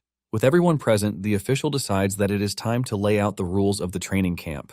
He tells them that the training camp is located within the mountain range, and it is 30 kilometers away from where they are. Apparently, they have to hold a token before they can get access into the camp, and he reveals that these tokens have been embedded in certain beasts. Basically, they have 8 hours to hustle to the training camp, which is 30 kilometers away. Even though 8 hours seems more than enough for the distance, they have to consider the fact that they would face dangers on the way. Suhong, on the other hand, is not essentially worried because he believes that this provides the best chance for him to hunt down monsters as much as he wants, as long as he gets to the camp in 8 hours. One of the students asked the official what would happen if they ran into a beast that they can't handle. The official tells the dude to consider himself unlucky because he would be eliminated, but he lets them know that someone would come to save them. The students start to protest when they hear this because it is possible that the strong people would even get eliminated while the weak ones would pass by luck. The official berates them, telling them that life is unfair while making an analogy of someone who trained really hard, but death took him away at the last minute. He urges them to walk with caution if they don't want to encounter high-level beasts. However, he lets them know that only cowards move that way. One of the students agrees with him, telling his comrades who are scared to go die in a trash bin. One of them takes this up in anger and immediately tells the big mouth that he is going to beat him to a pulp. The official quickly informs them that fighting is not allowed within the camp, but once they get to the mountains, they are allowed to do whatever they want. He lets them know that they are free to steal tokens or just beat someone up because they don't like their face. When Suhong hears this, he realizes just how brutal the training camp is because they are encouraged to fight each other. With this, it is pretty obvious that more than half of the participants would be eliminated before they even reach the camp. Suddenly, it dawns on Suhong that he might actually get a ton of points if he decides to fight the dudes. The official shuts everyone up by telling them that it is time to move. He blows the whistle and everyone scatters into the woods. The two who had a beef with each other from before start to chase each other, and without wasting time, a fight ensues between them. The two exchange blows, but it appears that they are evenly matched. Meanwhile, Suhong is watching them from above, and he is not entirely impressed because he was expecting the so-called geniuses to be more fierce and powerful. He decides to use his time to hunt a few beasts instead of wasting his time on the participants. He is about to leave when he hears the two trash-talking poor people. This immediately changes his mind and he decides to beat them up for points. He grabs a stick and walks up to the two to tell them to stop fighting. Suhong suggests that they play with him instead, but the dude decides to insult him instead. The two tell him that they have no interest in playing with him but to beat him up. Suhong then tells them that they are getting it wrong because what he meant was that he wants them to gang up on him and beat him up. The dude in a blue uniform angrily dashes towards Suhong, but Suhong hits him so hard in the tummy that he is sent flying into the distance. The moment the other dude sees this, he realizes that something is wrong because the dude is supposed to be evenly matched with him, but Suhong just took him out in one single move. He's still thinking about this when Suhong makes his move and dashes toward him. He hits him really hard in the head with the stick to totally knock him out. After beating them up to a pulp, Suhong lets them know that it is their punishment for looking down on commoners like him. The guys in the control room are surprised when they see Suhong pop out of nowhere to one-shot the two. They ask their boss if the two are already considered to be eliminated, but he tells them that they haven't requested rescue, which means they are still in the game. Moments later, the two wake up, raging from being humiliated by Suhong. The two start making excuses like they would have won if they hadn't underestimated Suhong. Since they now have a common enemy, the two end up being friends so that they can get their revenge on Suhong. They grab the stick that he used to beat them up so that they can use it against him too. Meanwhile, Suhong is busy cutting through monsters. He runs into a bunch of wild boars that move aggressively in packs, and the moment they sight him, they dash towards him. However, Suhong easily cuts them down in one strike. After he is done wiping them out, he notices that he used to get dozens of martial Dao points for defeating just one martial practitioner, but ever since he leveled up and got stronger, the point rewards have been getting smaller and smaller. Suhong then remembers that he needs to get some tokens. He cuts inside the boars that he just defeated, but finds no tokens. He is surprised that all of the beasts he defeated had no tokens at all, which made him realize that the tokens are hidden inside higher-level beasts. 30 minutes later, Suhong realizes that he can't find low-level beasts, unlike when he first entered the forest. Just then, he runs into a rank 1 phantom night tiger. Without hesitation, Suhong slams his spear into the beast, knocking it flat to the ground before finishing it off with a powerful piercing into the head. By killing the tiger, Suhong earns 35 points, and he realizes that a rank 1 beast is basically too easy for him at this point. However, he can only hope that the tiger has a token hidden inside it.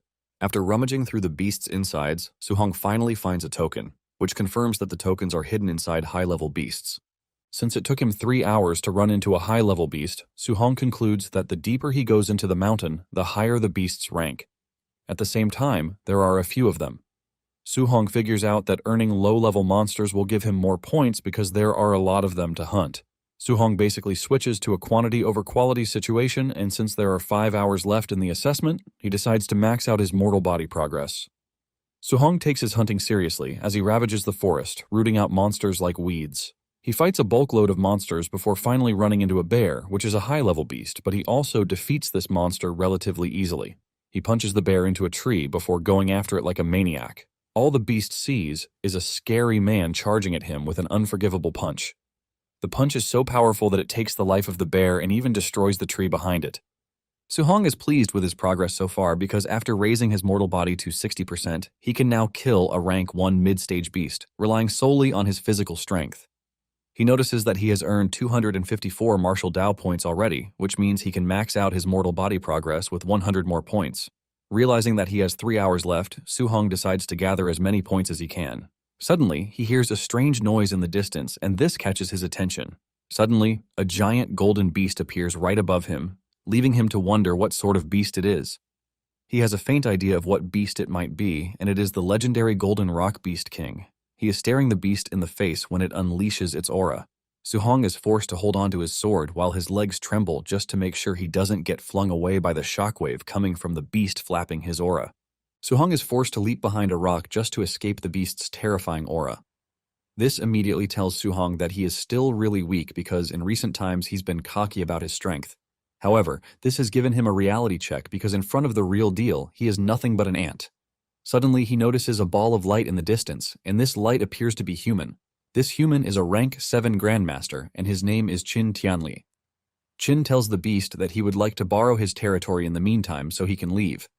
The beast replies, telling Qin that he never said he could use his territory in the first place.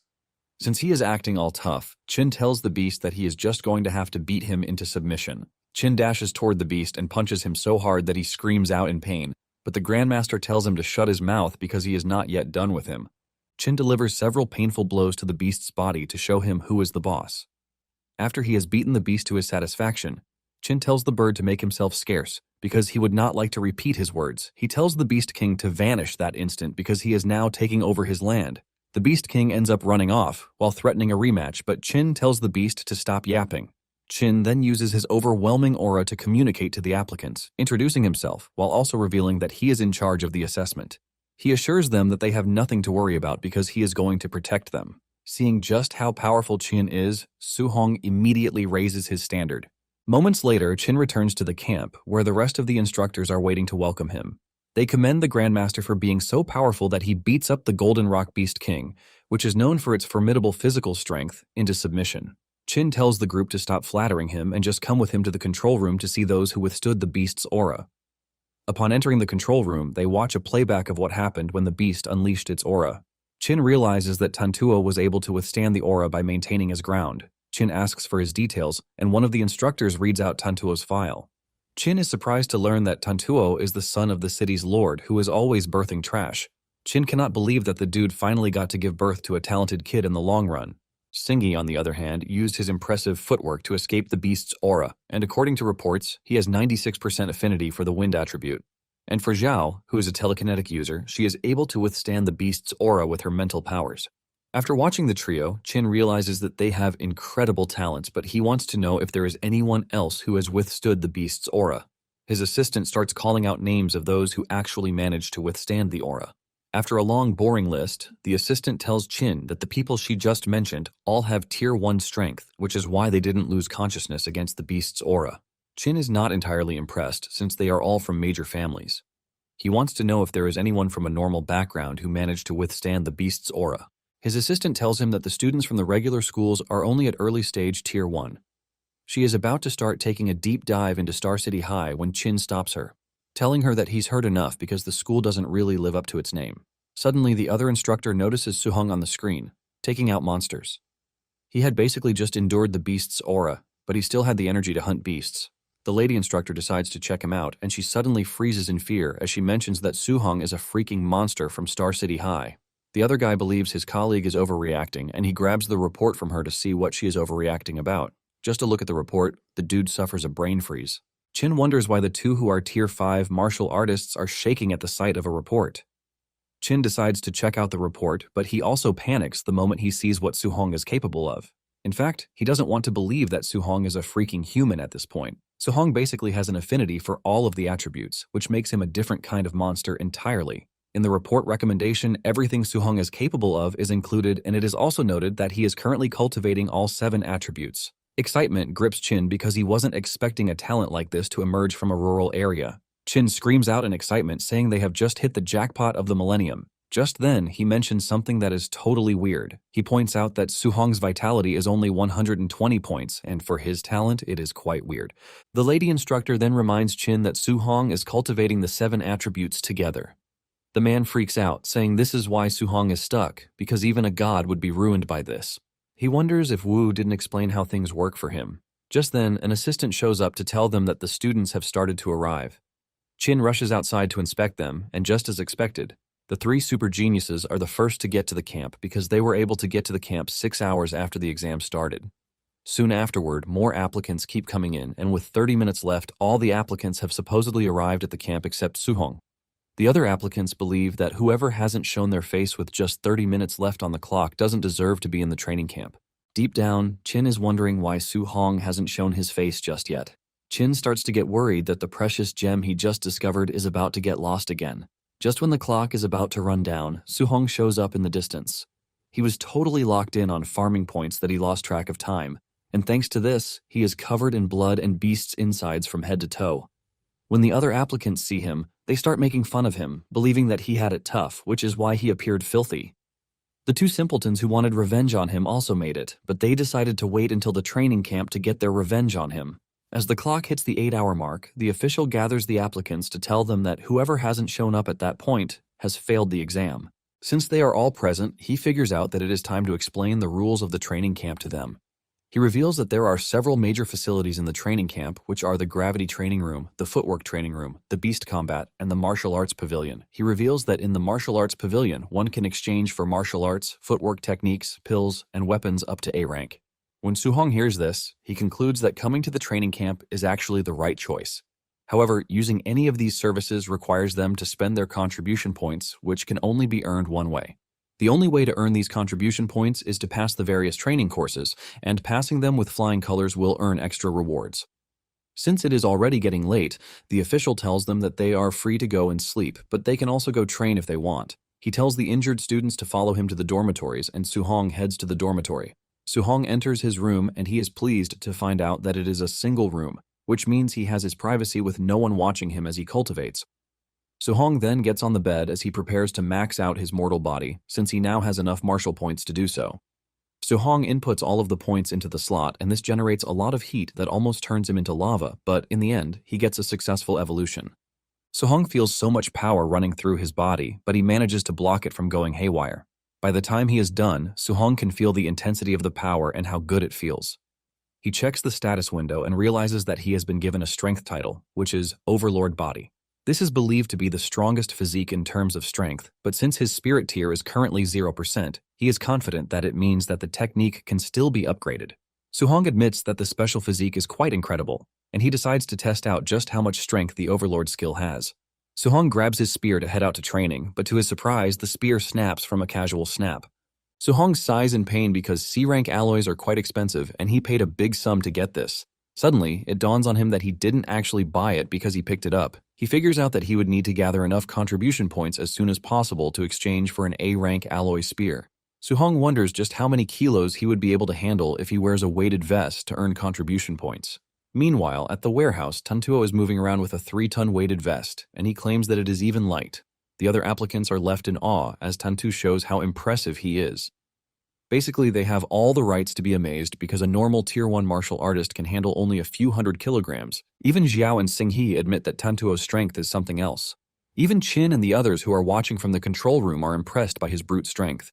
The lady assistant then asks Qin when they are supposed to find Suhong to explain the dangers of cultivating the 7 attributes to him.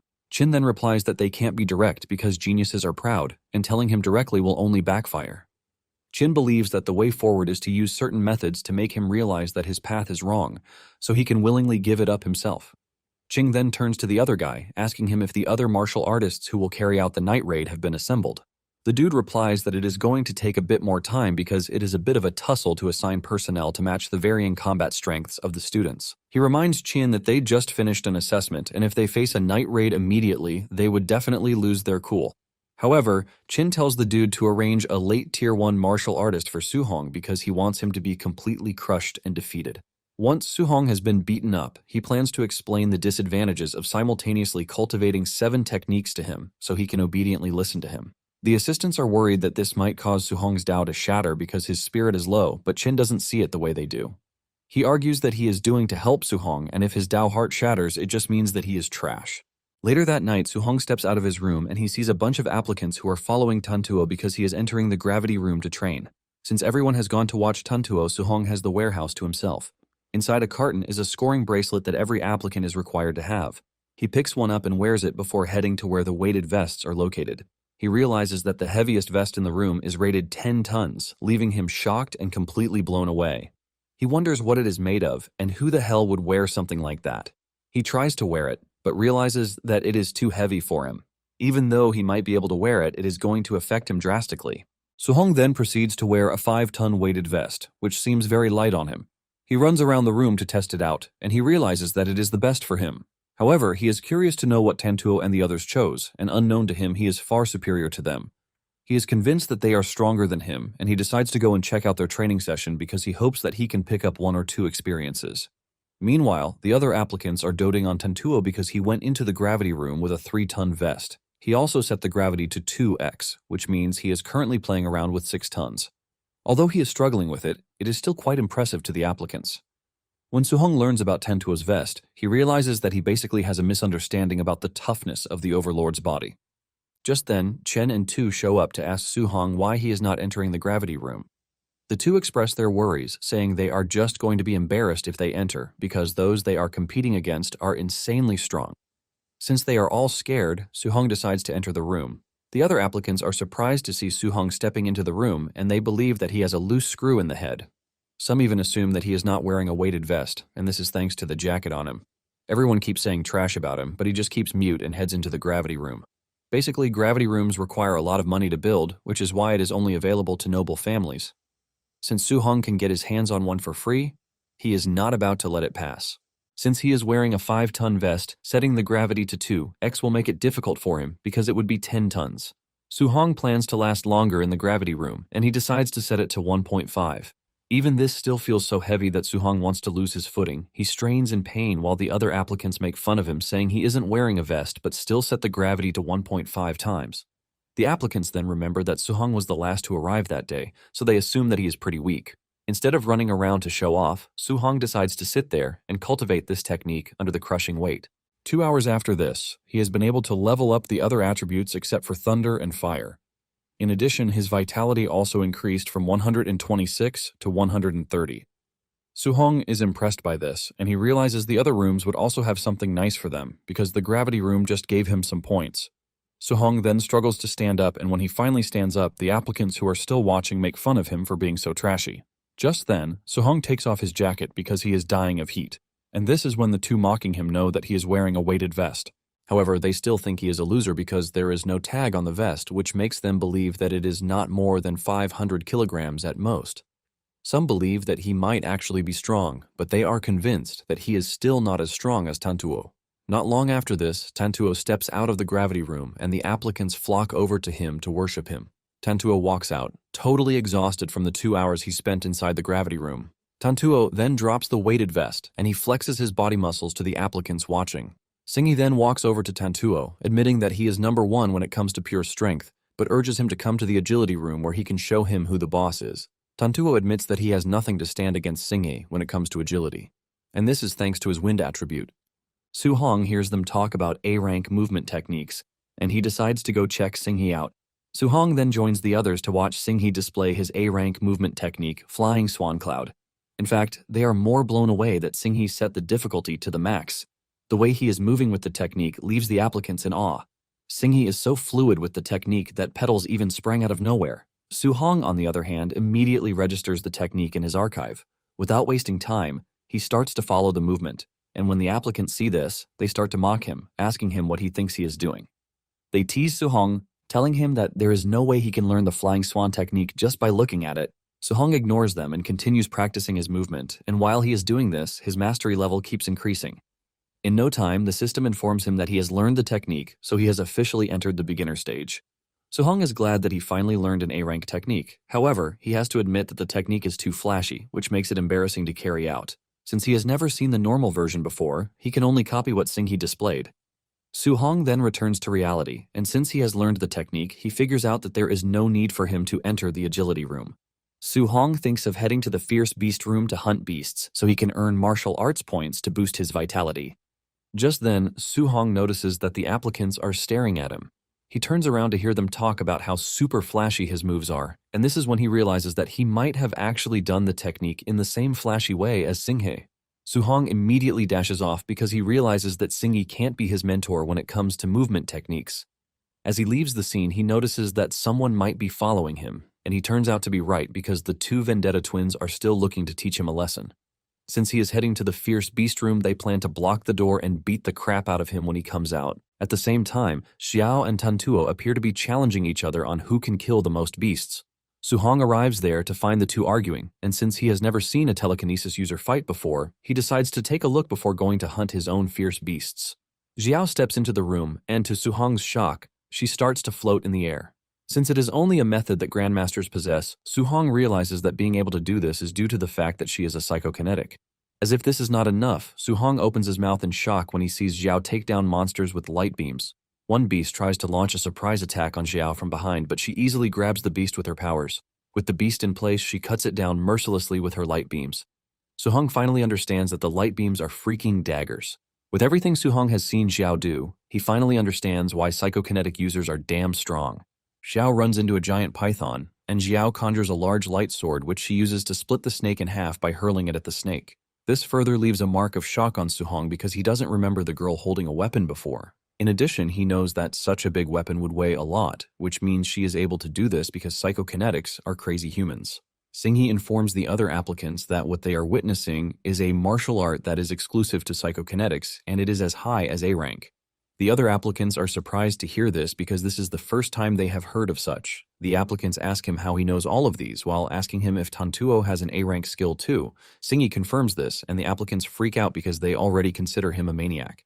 Since the geniuses all have high training techniques, Su-hong realizes that the training camp is packed with good martial arts. He is just glad that he came to the right place. Just then, Su-hong checks on Tantuo, but to his surprise, he is not using any martial arts while beating down monsters. Su-hong quickly realizes that the dude is not even ready to unveil his trump card. Nonetheless, he is confident that he is going to find a way to learn from Tantuo later. He is eager to be a psychokinetic, but his spiritual power is low. Since one needs a spiritual power of over 100 points, he realizes that he is still 73 short. With the amount of points that he needs for what he wants, Su-hong decides within himself that he is going to challenge the entire area, which is going to cause him to go on a killing spree. Su-hong then proceeds into the room, and his two vendetta stalkers decide to stay outside, waiting to teach him a lesson. However, their entire system goes haywire when they see the number of scary beasts that Su-hong wants to challenge himself with. The two assume that Su-hong has seriously lost his mind because challenging a dozen fierce beasts is asking for death. The two panic, and they start thinking of even getting an instructor to save Su-hong. However, to them, it is too late for Su-hong because they are convinced he is going to be torn to shreds by the monsters. Now in the beast's room, Su-hong teases the monsters, causing them to rush at him at the same time. Su-hong leaps backward to dodge the initial attack from the enemies before lunging toward them. He punches the monsters so hard that their insides are torn apart. The Vendetta twins are left speechless because Su-hong is tearing apart monsters that even mid-grade martial arts would find really hard to do. Just then, one of them notices that Su-hong is using a familiar footwork, and it then dawns on them that he has already copied Singhae's technique, which he is now using. The two stars are arguing because it is not possible for them. The two soon accept reality and realize that Su-hong is an insane talent to have been able to copy the technique at once. One of them immediately suggests that they forget about their Vendetta mission, and his colleague doesn't even object to this. Suddenly, the dude wants to rethink his decision, but his friend points to what Su-hong just did inside the training room. They stare into the distance to see that Su-hong has taken down all of the beasts in just a few minutes. Su-hong, on the other hand, is checking out the points that were given to him after defeating such high-level beasts. He realizes that it is not that much, which confirms his assumption that the stronger he is, the harder it is for him to accumulate points. Before he can even get a minute of rest, more monsters troop out from their hiding place, and Su-hong quickly gets back on his feet because he doesn't have the luxury of resting. One of the monsters thinks it is wise to launch a surprise attack on Su-hong from behind, but Su-hong reacts to this really quickly and punches the monster into the afterlife. Su-hong unleashes a terrifying aura that gives the beasts a rethink, but Su-hong is not about to give them second chances because he needs their Dao values. Su-hong goes after them, wiping out the beasts without mercy. On the outside, the Vendetta finally decides that it would be good for them to turn into the forgiving twins. The two figure out that it might be bad for them if Su-hong meets them there. The two quickly walk away, and they soon walk past the battle room where the other geniuses are using it. One of their colleagues is surprised that they are back already. He asks about their revenge mission, but the two can only answer nervously. Deep down, the two are happy that they still have their heads on their necks. Just then, Xiao and Tantuo stepped out of the beast room, and Tantuo acquired 280 points in total, while Xiao got 270 points. Their usual followers start to praise them while counting the number of monsters that they have killed. As for their weighted vest contributions, Tantuo has 100 points, while Xiao has just 50. This means a great deal to their followers, whose highest is 30 points. Just then, they start talking about how powerful the geniuses are because of the number of beasts that they have defeated. However, the forgiving twins are the only ones who know that there is a special monster in the training camp that surpasses the trio. 1 hour later, Su-hong has left a mountain of corpses in the room, and he is already getting exhausted. However, he hasn't even reached his target point. Nonetheless, he checks the training wristwatch and realizes that he was awarded 700 points. Without hesitation, Su-hong heads to the martial arts pavilion. Upon arriving at the pavilion, Su-hong makes his way to the receptionist. He takes a journal to the table to read the menu. He is surprised to see just how expensive the A-rank skills are. The attendant then asks him if he is ready to make his order. Deep down, the attendant is not interested in attending to Su-hong because she believes that he is going to be broke. When Su-hong finally makes the decision, he tells the lady that he wants the spirit-gathering pills. He asks the attendant if it is true that they help to boost the spirit. She confirms this, but lets Su-hong know that it only takes effect once. Su-hong quickly orders the Tier 4 Spirit Gathering pill, and the attendant is shocked when he shows her his points. The attendant cannot believe her eyes, and just like a good girl that she is, she presents the pill to Su-hong. Su-hong thanks the lady and asks her if she has any alloy spears that he can buy. Su-hong ends up exhausting all of his points when he buys the bears. It turns out that the one Su-hong bought is the C-rank fire dual attribute spear. Su-hong then realizes that his stats have improved a bit, but he still needs Dao points for what he plans to do. Su-hong then opens the box given to him by the attendant to take out the pill sitting inside. He swallows the pill, and in no time he feels the changes in his body. With determination, he reveals that he is going to become a spirit master. With the pill's effect kicking into place, Su-hong can feel all the exhausted nerves in his body get soothed. In addition, his mind has become really clear, giving him the ability to sense everything going on around him. By the time the pill is done with its work, Su-hong is surprised to see that it actually boosted his spiritual power by 24 points. He calculates the martial points that he currently has and realizes that even if he uses all of them, he would still be 0.5% short of what he needs. To get the 0.5%, all he needs is 5 martial points, which is equivalent to 1 beast that is defeated. With this, Su-hong wishes that he had killed just 1 more beast. Nonetheless, he can't regret what is already gone, and he decides to rest so he can take care of it the next day. Meanwhile, at the training camp warehouse, the instructors who are going to be participating in the raid have been gathered. They are given leaflets to look at the applicants that are assigned to them. While others are getting assigned to the geniuses of the camp, one particular dude finds out that he is stuck with Su-hong, who has just 123 vitality points.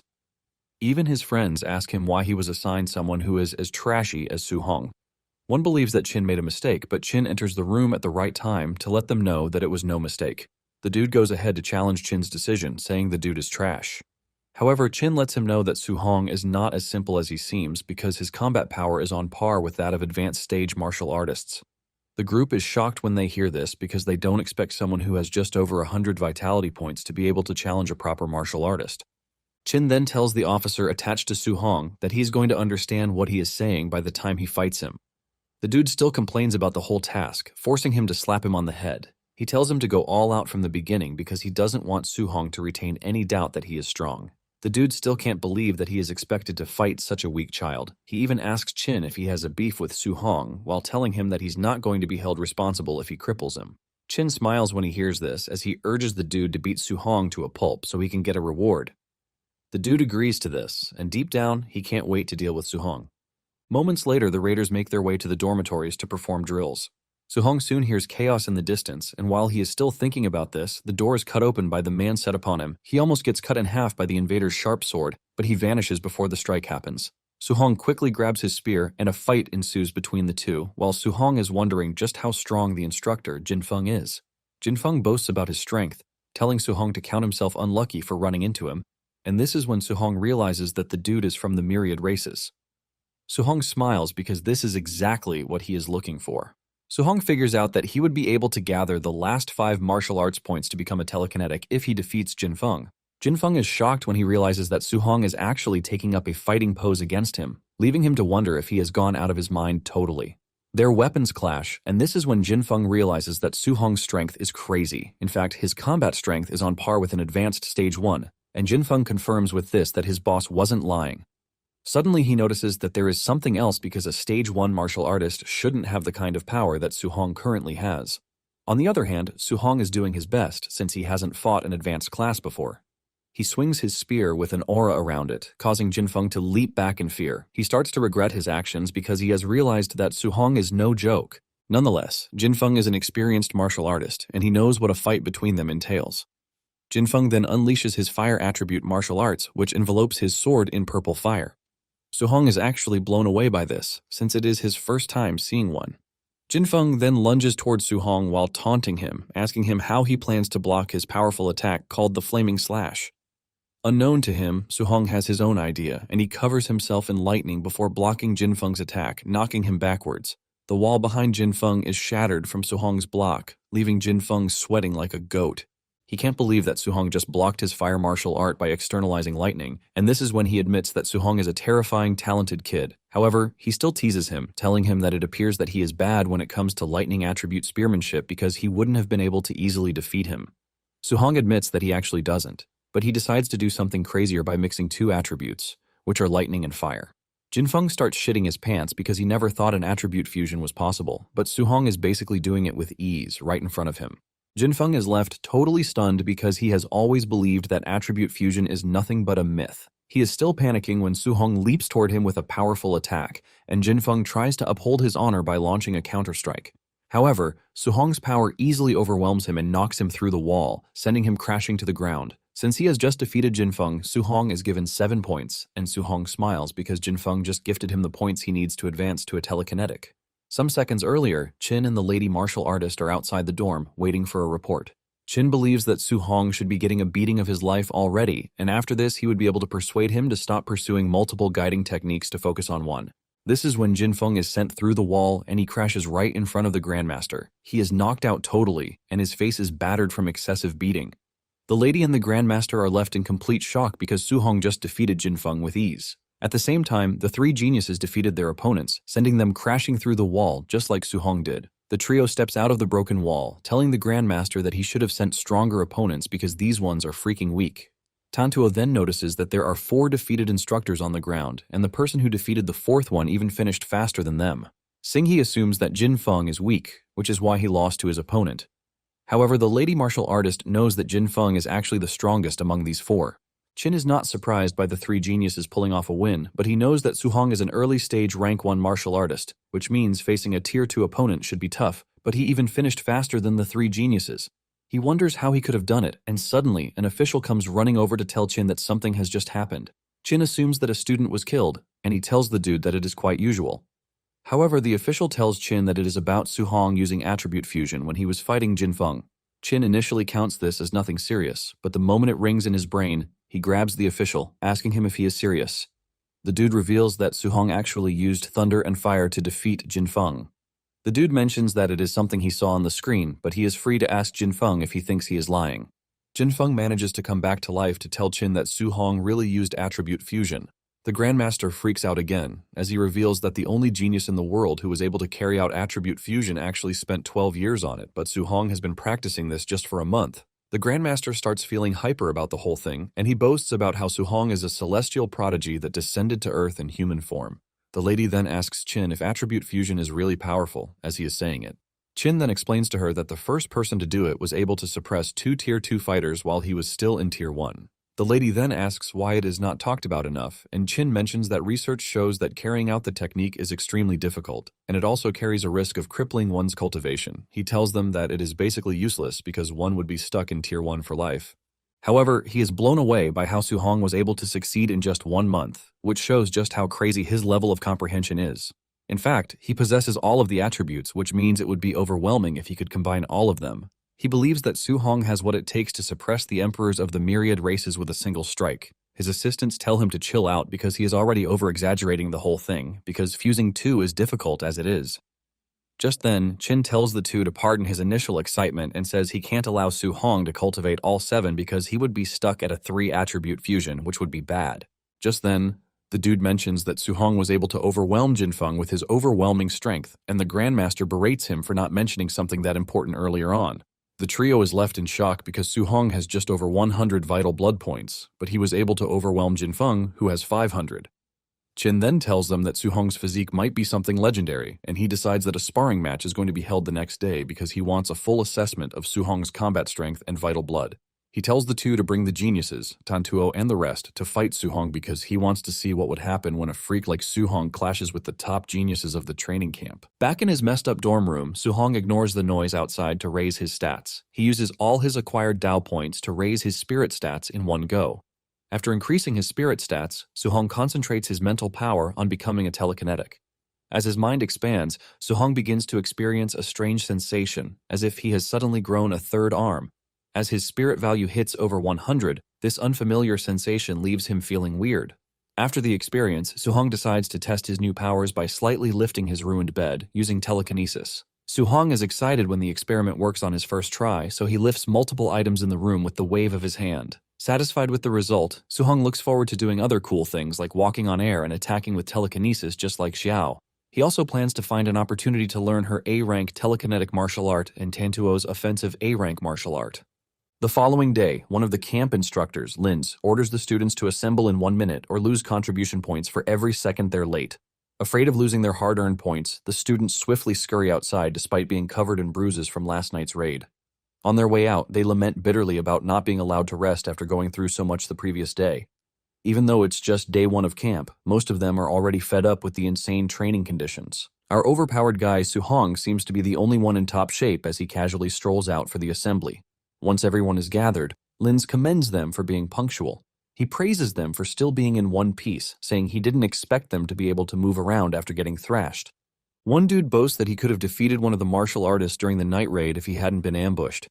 Apparently the dude's peaches were up for grabs and the martial artist kept targeting his sausage, making it impossible for him to fight back.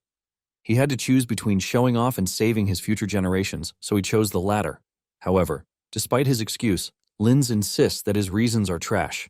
He reminds the guy that he would have been toast if it were an assassin from the myriad races instead of a friendly night raid. Hearing this, the guy quickly realizes that the instructor is right. His friend begins teasing him, branding him the nickname Boxer Bro Su-hong, who had been quietly listening to the conversation, also agrees with the instructor because reality doesn't care if one is ready or not. However, he agrees that it is reasonable for the students to be a bit cranky after the exhausting day they had on their first day in camp. The instructor then announces that he is giving them a chance to vent their grievances and show off their strength. He explains that they will be having a comprehensive test to measure everyone's vital blood, combat power, spirit, strength, speed, and mastery of martial arts. After the test, the students will engage in duels for their combat ranking. He also adds that the top 10 on the ranking will receive different amounts of contribution points every day. After the announcement, everyone turns their gaze to the powerful trio, Tantuo, Singe, and Xiao. They speculate that the trio must have the top 3 positions in the bag, therefore they decide to fight tooth and nail for the 4th to 10th place, since they can also get rewards. Su-hong, on the other hand, only looks forward to snagging first place because of the reward. He can't help but wonder what reward he can get for the first place. As the students chatter about the upcoming test, the instructor orders them to shut it and immediately follow him to take the test. A few moments later, they arrive at a warehouse arranged as their temporary testing ground with a Tier 2 combat power detector. While the students chatter on, Grandmaster Chin quietly observes Su-hong. He notes that Su-hong actively blends into the crowd without trying to stand out. Just then, some dude next to Su-hong notices Chin staring in their direction, and somehow figures Chin must be keeping an eye on him because of his non-existent talent. But Su-hong just stares at him like a clown, knowing the dude is just Delulu. This is because Su-hong knows that Chin is definitely watching him. A few minutes later, Chin addresses the crowd and lets them know that he has high hopes for them. He also raises the stakes by adding a bigger reward to what was previously promised.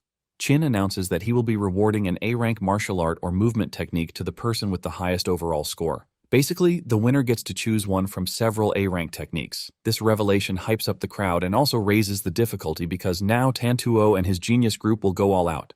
Just as they speculated, this news sparks Tantuo's interest because A-rank martial arts are very expensive. Even the top powerful families only have a few of them in their possession. Xiao is also interested in it because she gets to pick which one she wants. Singhi, on the other hand, just wants to get his hands on a technique that can complement his soaring swan cloud movement technique. He plans to use it to prove to everyone that being fast is just as powerful as other combat techniques. At the same time, Suhong is excited to add another A-rank martial art to his growing list. He makes up his mind to go all out for first place in the comprehensive test. Meanwhile, Chin focuses his gaze on Suhong and looks forward to seeing how strong he is.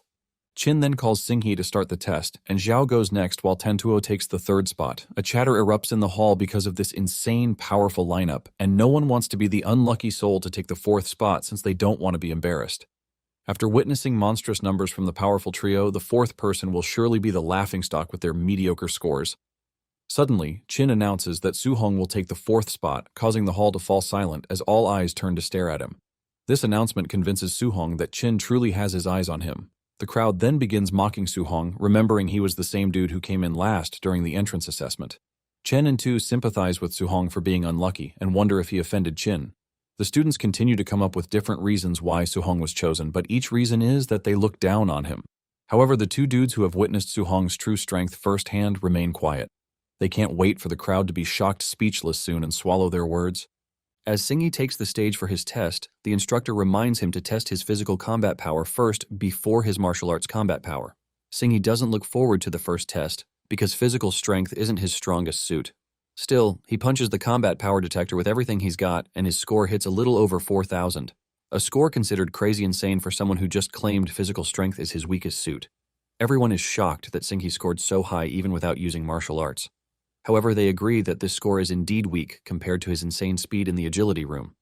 While everyone is excited about Singhi's non-martial combat score, Suhong is only interested in his martial art technique. He reasons that Singhi must have at least a B-rank martial art since his movement technique is A-rank. Suhong is excited about this and looks forward to copying it.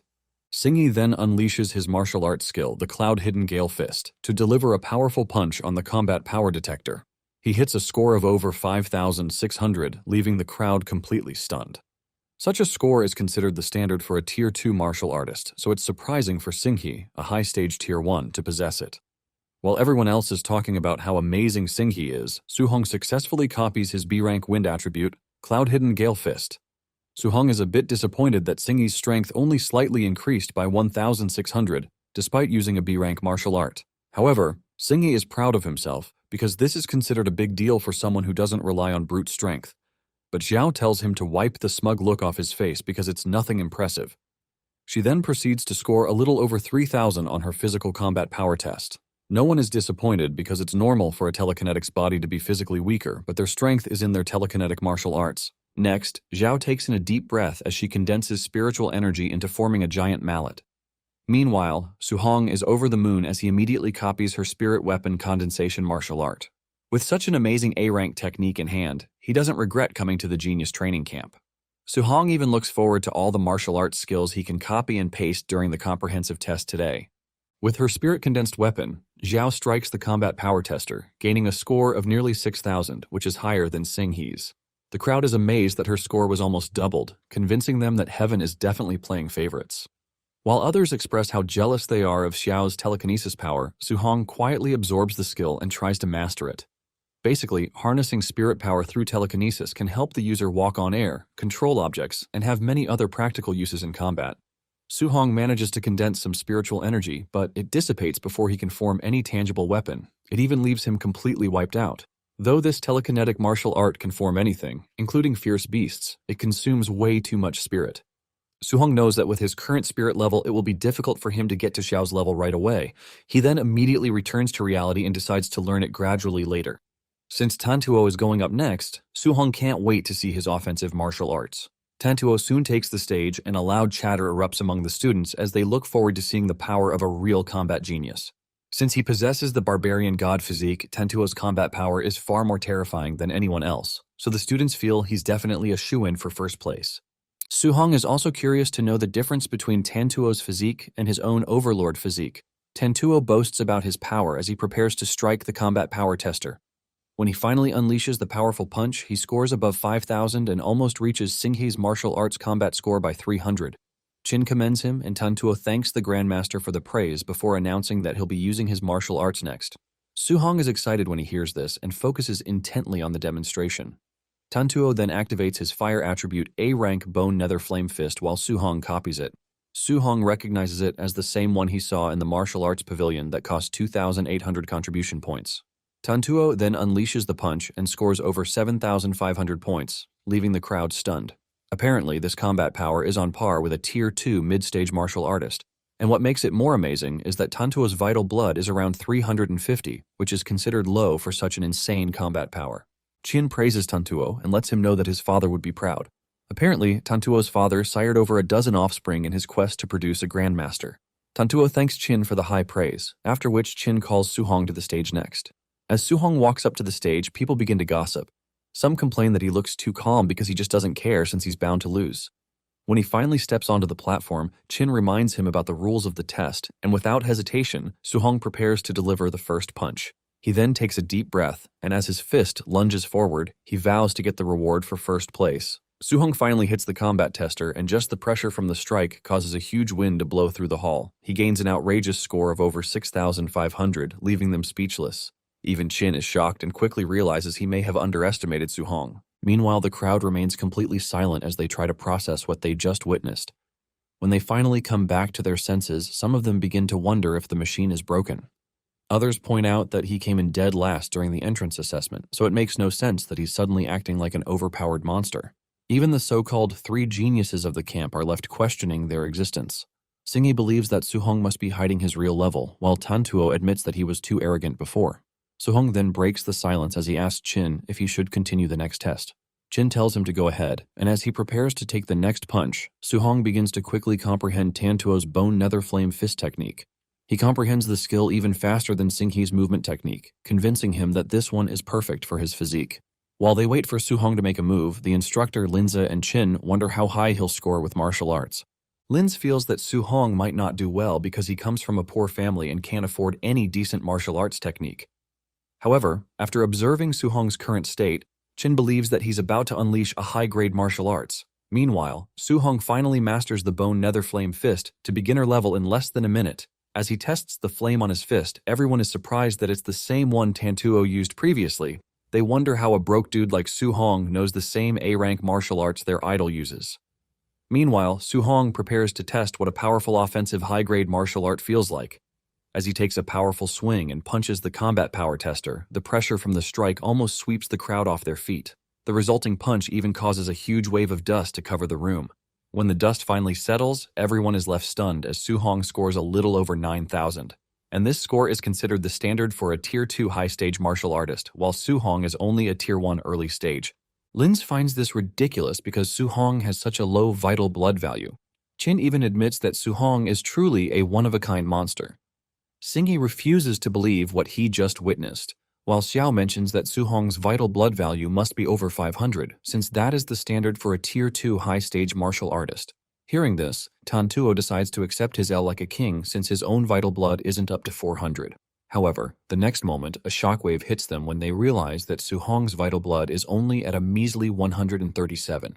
No one wants to believe such an absurd thing and would rather believe that the machine is broken. Someone even mentions that Suhong's score must be missing an extra 0 at the end, because there is no way the combat power of someone with such terrible stats is at the same level as a Tier 2 high-stage martial artist. Chin quietly observes Suhong as he steps out of the vital blood detector. He then announces that they'll begin the combat ranking tournament. He explains that it will be based on a challenge system, and anyone can freely pick an opponent to challenge. However, the winner of the tournament will be the person no one dares to challenge.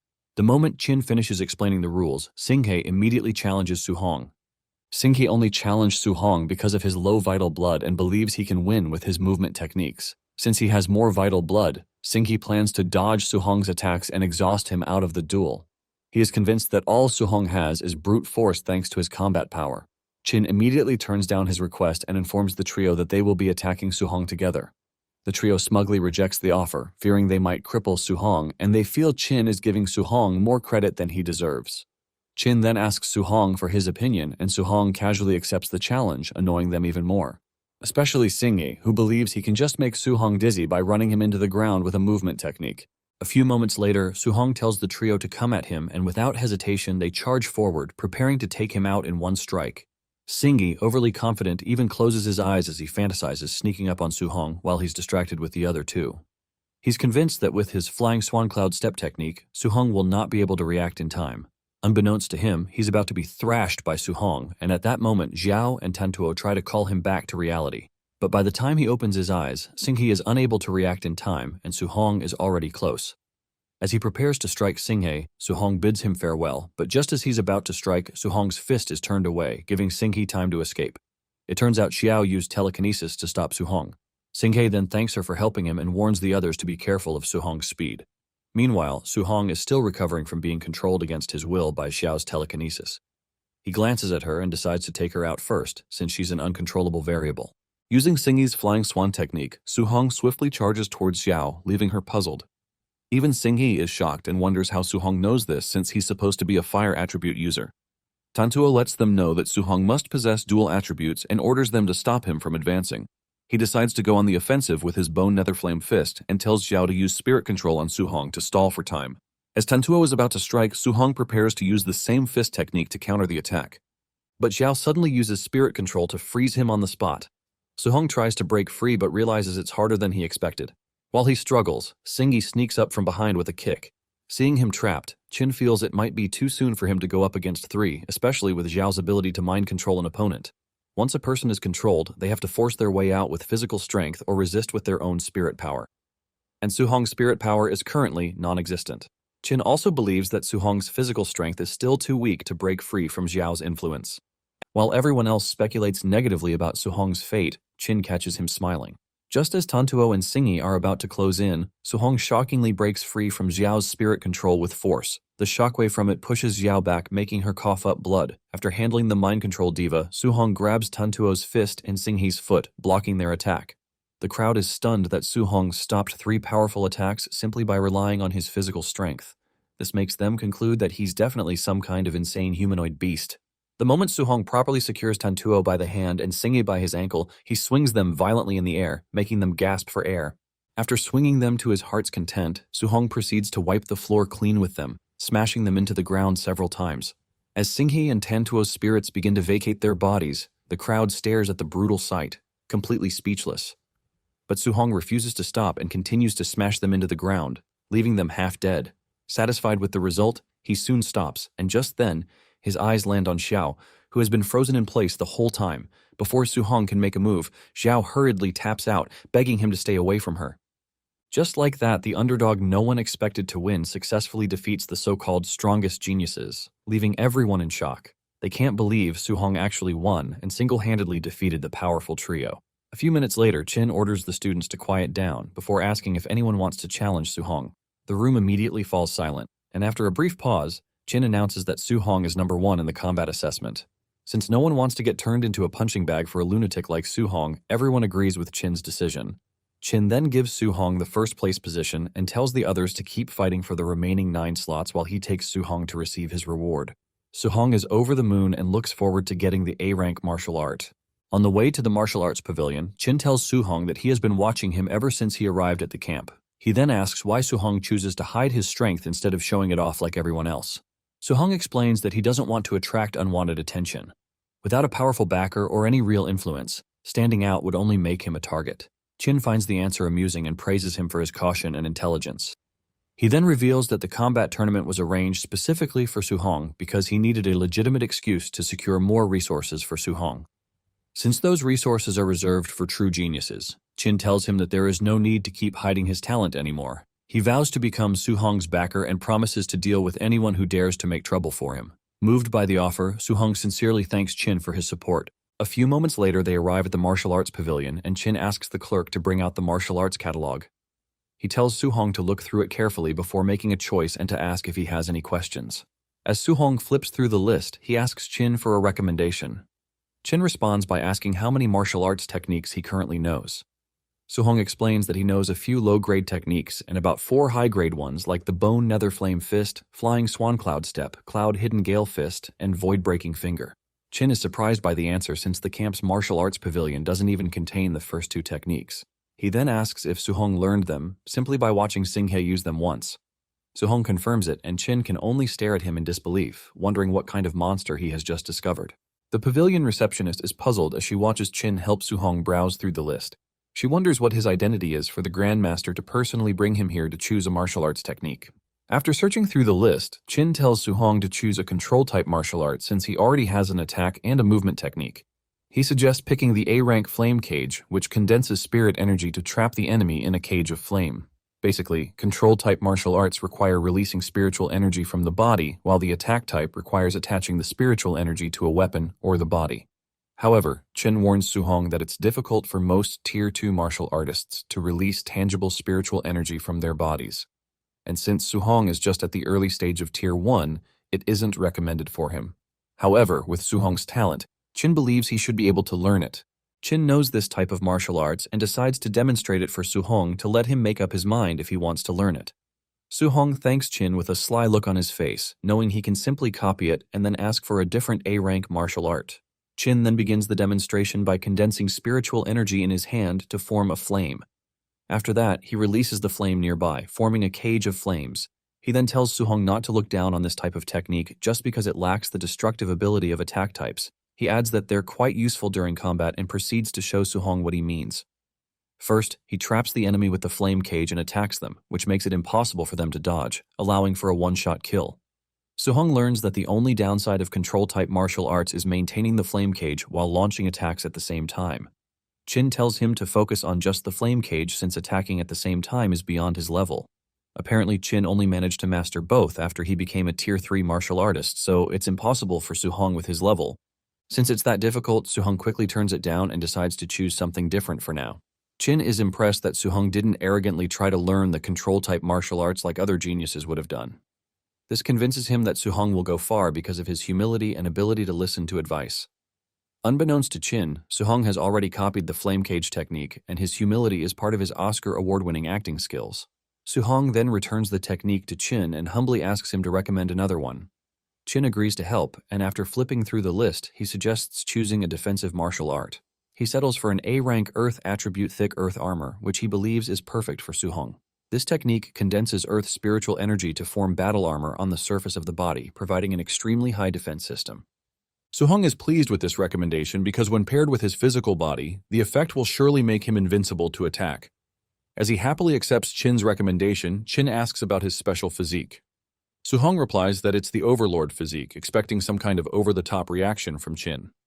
Among the 3,000 known physiques, this one is the strongest in terms of raw strength, so Su-hong expects the Grandmaster to hand him a bunch of A-rank martial arts techniques once he hears about his awesome physique. However, Chin's reaction is mid, since he has never even heard the name Overlord Physique before. Embarrassed, Su-hong confesses that he came up with the name since such a physique has never been recorded. Chin believes him because earlier, Su-hong easily blocked Tantuo's full-strength punch without batting an eye. With such terrifying strength, Chin figures that this physique should be more powerful than Tantuo's barbarian god physique. He then explains that he has never seen the strength of a Tier 1 martial artist reach such a level. Suddenly, an unusual ringtone breaks their conversation, and Su-hong is surprised that it belongs to the Grandmaster. The caller turns out to be the female camp instructor, Baimu, as Chin impatiently tells her that he's busy. Baimu quickly lets Chin know that they discovered something bizarre while tracking students' contribution points. She reveals that Su-hong seems to be wearing a weighted vest during his duel with the three geniuses. Shocked, Chin asks Su-hong to confirm the claim, and Su-hong casually replies that it is true. He explains that he couldn't take it off because he needed to farm contribution points. Realizing that Su-hong didn't use his full power during the test because of the weighted vest, Chin begins to practice breathing exercises to stop his brain from exploding. After regaining his composure, he tells Su-hong to stop struggling for those measly points and promises to give him plenty of rewards as long as he successfully challenges the training camp. Afterwards, he tells Su-hong to remove the weight vest, and Su-hong complies. Just then, the clerk offers to help him return the vest to the warehouse, but Su-hong says it's too heavy. However, the clerk insists, claiming that she's a dignified Tier 2 martial artist.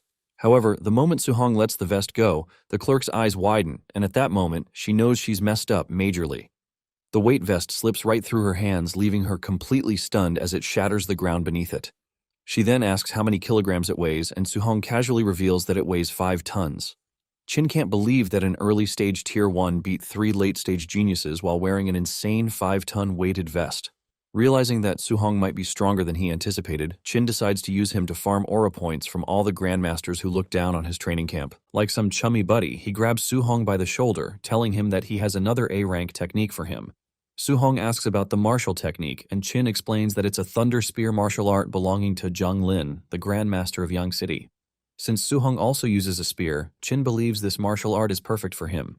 He also boasts that this technique is considered the strongest among other A-rank martial arts. Chin plans to take Su-hong to Yang City to challenge Grandmaster Lin's prize student and scam him out of the technique. Su-hong feels this might be a bad idea, but Chin just wants revenge because Lin has been mocking the Star City training camp for producing trash talent every year. He then tells Su-hong to head back to his dorm and prepare to depart for Yang City first thing in the morning. That night, Su-hong returns to his dorm, surprised to find it sparkly clean. He then decides to cultivate the 3 new martial arts he acquired during the day, which include the Flame Cage, Spirit Condensation Art, and the Earth Battle Armor. Su-hong hopes to at least reach the beginner stage in all 3 of them before leaving the camp the next morning. Meanwhile, Chin is busy calling Lin to challenge him to a duel in exchange for the Thunder Spear art.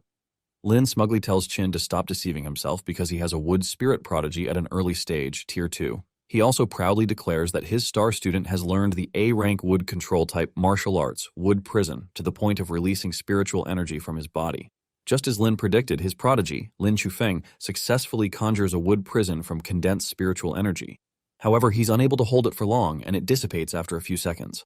Chufeng is disappointed that he failed again, but Lin reminds him that control-type martial arts are not something to be learned in a day. Since Chufeng only started learning 2 days ago, Lin advises him to take it slow. Moved by his master's words, Chufeng excitedly promises to successfully master the martial art technique to the beginner stage in a month. Lin calls Chin, who is still on the call, to boast about Chufeng's claim. Apparently, this is a huge deal because it took Grandmaster Lin 3 months to learn the same martial art style. He then mocks Chin, telling him that Chufeng is not someone that trash talents from Star City Camp can challenge. Chin is pissed to hear this, but before he can protest, Lin hangs up on him. Lin then tells Chufeng to go easy on Chin's students later. He advises him not to win too easily to save them some face, and Chufeng agrees to put on an award-winning performance. The following day, Chin and Su-hong arrive at the Yang City training camp, flying through the air. Even though he's only using Chin's power to fly, the experience feels exhilarating for Su-hong, who is flying for the first time. Before they can even drop their feet on the ground, Lin can't wait to see the so-called genius Chin was boasting about. Chin then introduces Su-hong to them and reveals that he uses a spear, just like Lin. Su-hong greets Lin, but Lin is too focused on the fact that he's just an early-stage Tier 1 trash. Recalling how he asked Chufeng to put on an act, Lin wonders how they're supposed to do that now that their opponent has such a low level. He reasons that it's just overkill to make a Tier 2 fight an early-stage Tier 1. However, Chin remains calm and tells Lin to begin the duel immediately. A few moments later, they arrive at the martial arena where a crowd has gathered to watch the duel, and everyone looks forward to seeing how strong Su-hong is. Lin then introduces Chin to them and Su-hong as the genius of the Star City training camp. However, when he reveals Su-hong's martial arts level, everyone erupts in shock. They can't believe Su-hong, an early-stage Tier 1, is challenging a Tier 2 martial artist. They wonder if they should praise him for being courageous or for being plain stupid by courting death. Even Chufeng is stunned speechless and wonders how he is supposed to put on his award-winning performance with such a gap in their level. As a consequence of losing the challenge, Lin smugly tells Chin that he has to teach Chufeng an A-rank martial art. He also promises to teach Su-hong an extra A-rank technique apart from the Thunder Spear that was promised if he defeats Chufeng. Su-hong thanks Lin for his generosity, while Chin is over the moon that they managed to scam another reward. Lin finds Chin's enthusiasm a bit weird, but he remains calm, believing that there's no way Su-hong can beat a Tier 2 martial artist with a wood spirit body. As Chufeng and Su-hong prepare to face off, Lin reminds Chufeng to hold back a little. Chufeng assures him that he will, and unsheaths his sword while feeling like he has everything figured out. Underestimating his opponents, Chufeng tries to figure out how to put on a good show without badly injuring Su-hong with a single strike. He tells Su-hong to draw his spear, but Su-hong casually says he doesn't need it for now. Su-hong only knows a C-rank spear technique, which is inferior to his other martial arts. Using such a technique in this battle will greatly put him at a disadvantage, so he doesn't plan to use a weapon. However, Chufeng is pissed and misunderstands Su-hong's reason as sheer arrogance. He immediately charges forward to attack him while Su-hong remains calm and continues to stretch his arm with no care in the world. Just as Chufeng is about to strike him, Su-hong effortlessly dodges the attack, using the flying swan cloud step to appear behind him. Chufeng is taken aback that Su-hong actually possesses a wind attribute A-rank movement skill, but this only makes things more interesting for him, and he charges towards Su-hong again, believing that movement skills are useless against a wood spirit prodigy like himself. He then activates the wood prison and manages to trap Su-hong from moving. Su-hong is a bit impressed that Chufeng possesses a control-type martial art since they're considered too difficult to learn. But even that can't keep him trapped, as he plans to forcibly break free from it using his physical strength. However, before he can make a move, Chufeng's wood prison instantly dissipates, leaving Su Hong utterly disappointed. But those few seconds of distraction are enough for Chufeng to try to sneak attack him. Before Chufeng can land his strike, Su Hong catches sight of him and swiftly prepares to strike back with the cloud-hidden Gale Fist. Seeing that Su Hong's punch is moving in too fast for him to dodge, Chufeng decides to block it using a wood shield. Unfortunately, Su Hong punches right through the shield, leaving Chufeng completely stunned, and before he can react, the punch throws him off, making him regret the life decision that brought him up to this point.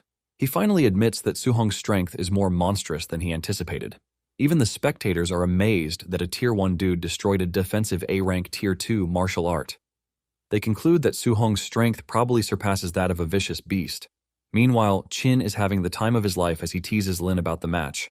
However, Lin believes that Su Hong's brute strength isn't enough to topple his star student. Without giving Chufeng any space to breathe, Su Hong swiftly tries to crush him under his feet, but realizes it's not the real Chufeng. It turns out to be an afterimage, and while Su Hong is distracted, Chufeng tries to sneak up behind him with an A-rank movement skill. Fortunately, Su Hong reacts in time and swiftly dodges the attack.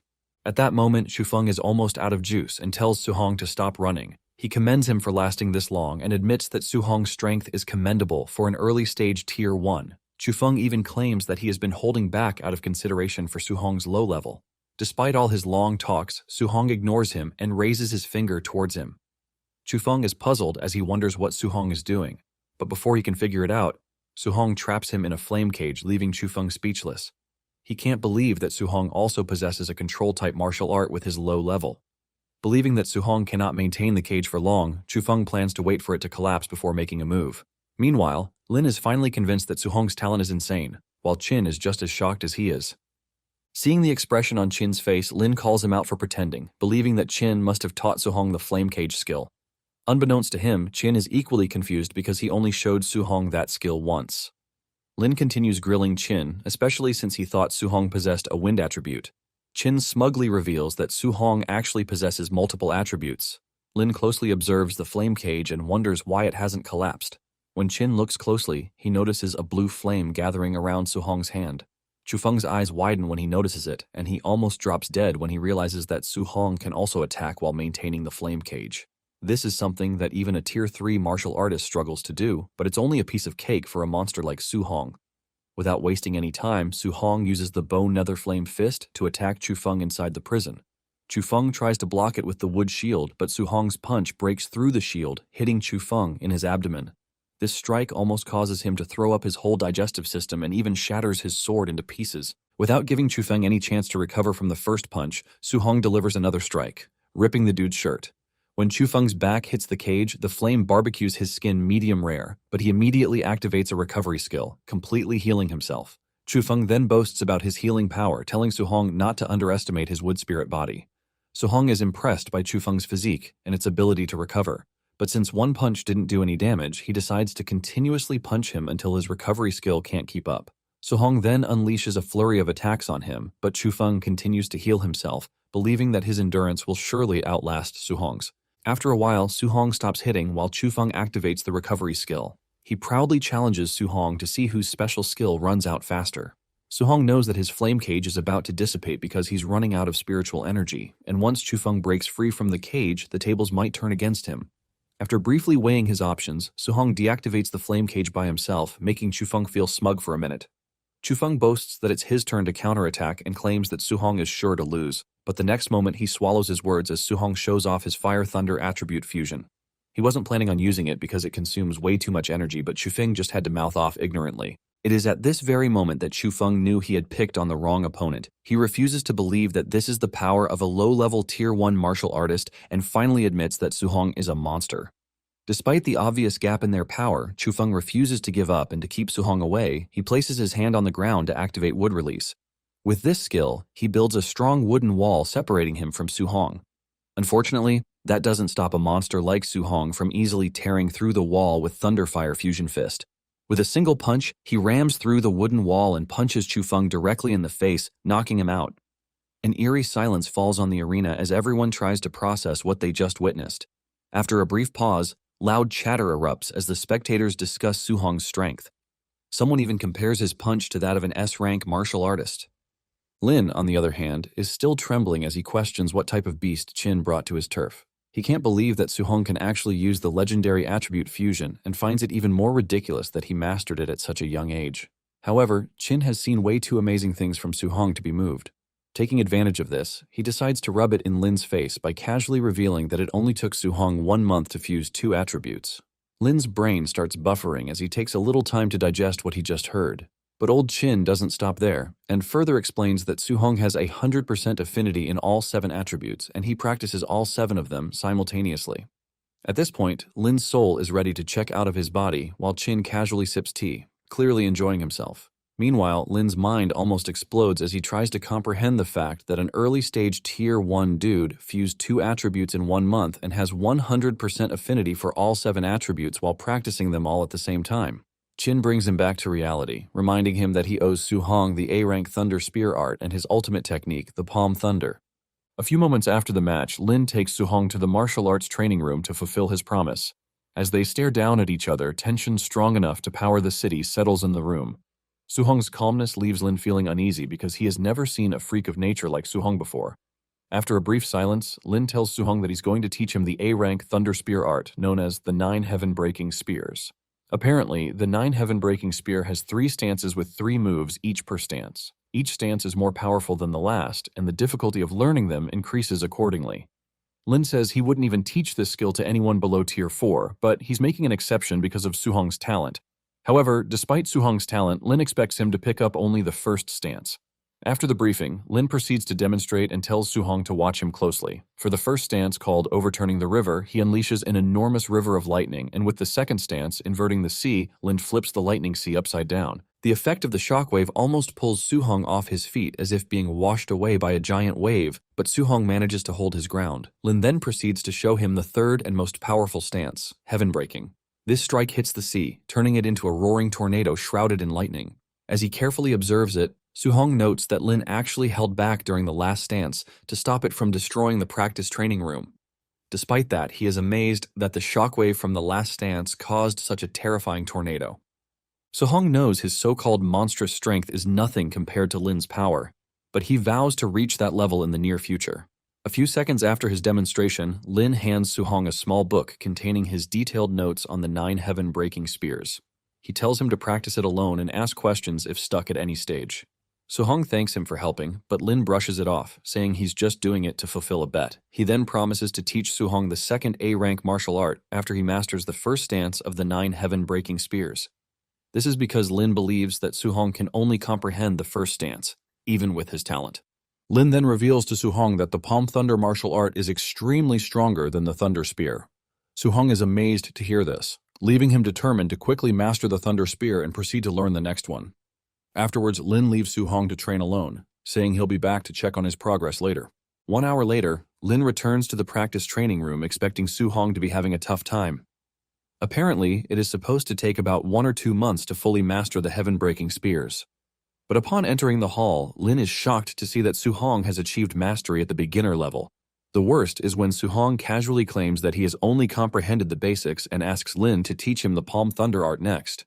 Lin's brain struggles to understand what the hell he just witnessed as he doubts whether Su-hong is actually human. Only a few hours later, Lin is dumbfounded as he quietly sits outside the training room, questioning the reason for his measly existence. Chin soon arrives, asking why he's spacing out instead of teaching Su-hong the next martial technique. Lin lets Chin know that he has already taught Su-hong the Palm Thunder art and tells him to check on it himself. However, Chin doesn't believe him, and as he pushes the door open, he warns Lin not to pull any tricks because a step-by-step hands-on method is needed to teach the Palm Thunder art, and Lin is sitting outside instead of instructing Su-hong properly. Upon entering the practice room, Chin realizes that Su-hong has mastered the technique. While Chin stares at him, utterly speechless, Su-hong proudly announces that he has mastered the ultimate lightning skill. Unable to handle how fast Su-hong comprehended the skill, Chin joins Lin outside as the two men question everything they know.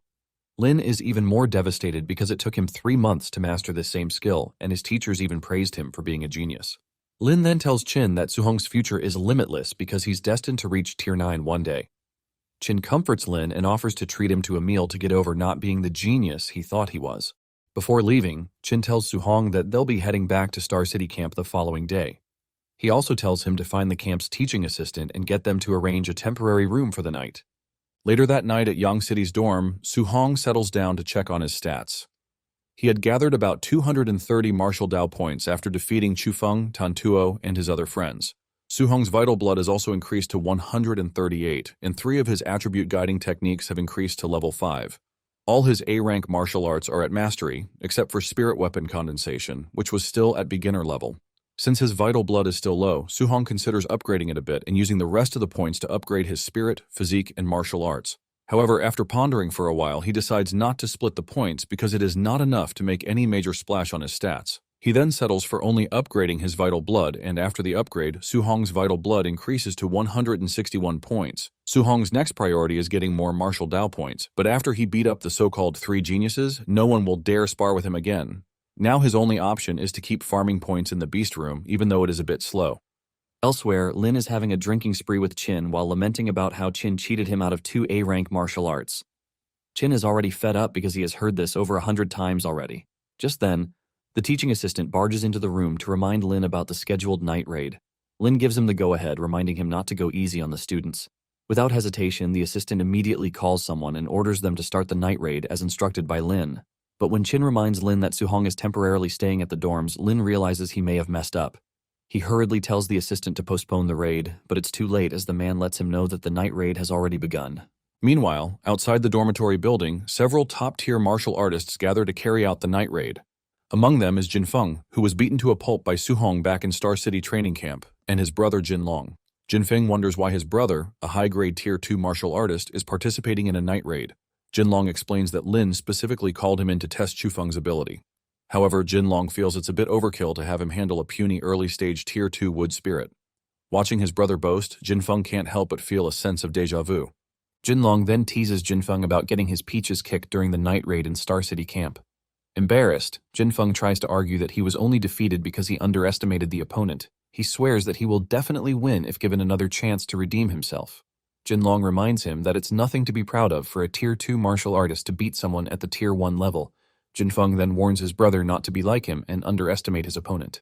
He reminds Jinlong that the wood spirit body is considerably powerful and advises him to be careful, but Jinlong laughs it off, claiming he can never mess up such a simple thing. A few moments later, the raiders cover their faces with masks, and at the commander's prompt, they charge into the dormitories like assassins. The next second, screams echo from different parts of the dormitories, drawing Su-hong's attention. Just in front of his door, one of the raiders attacks some dude who is on a clothing budget.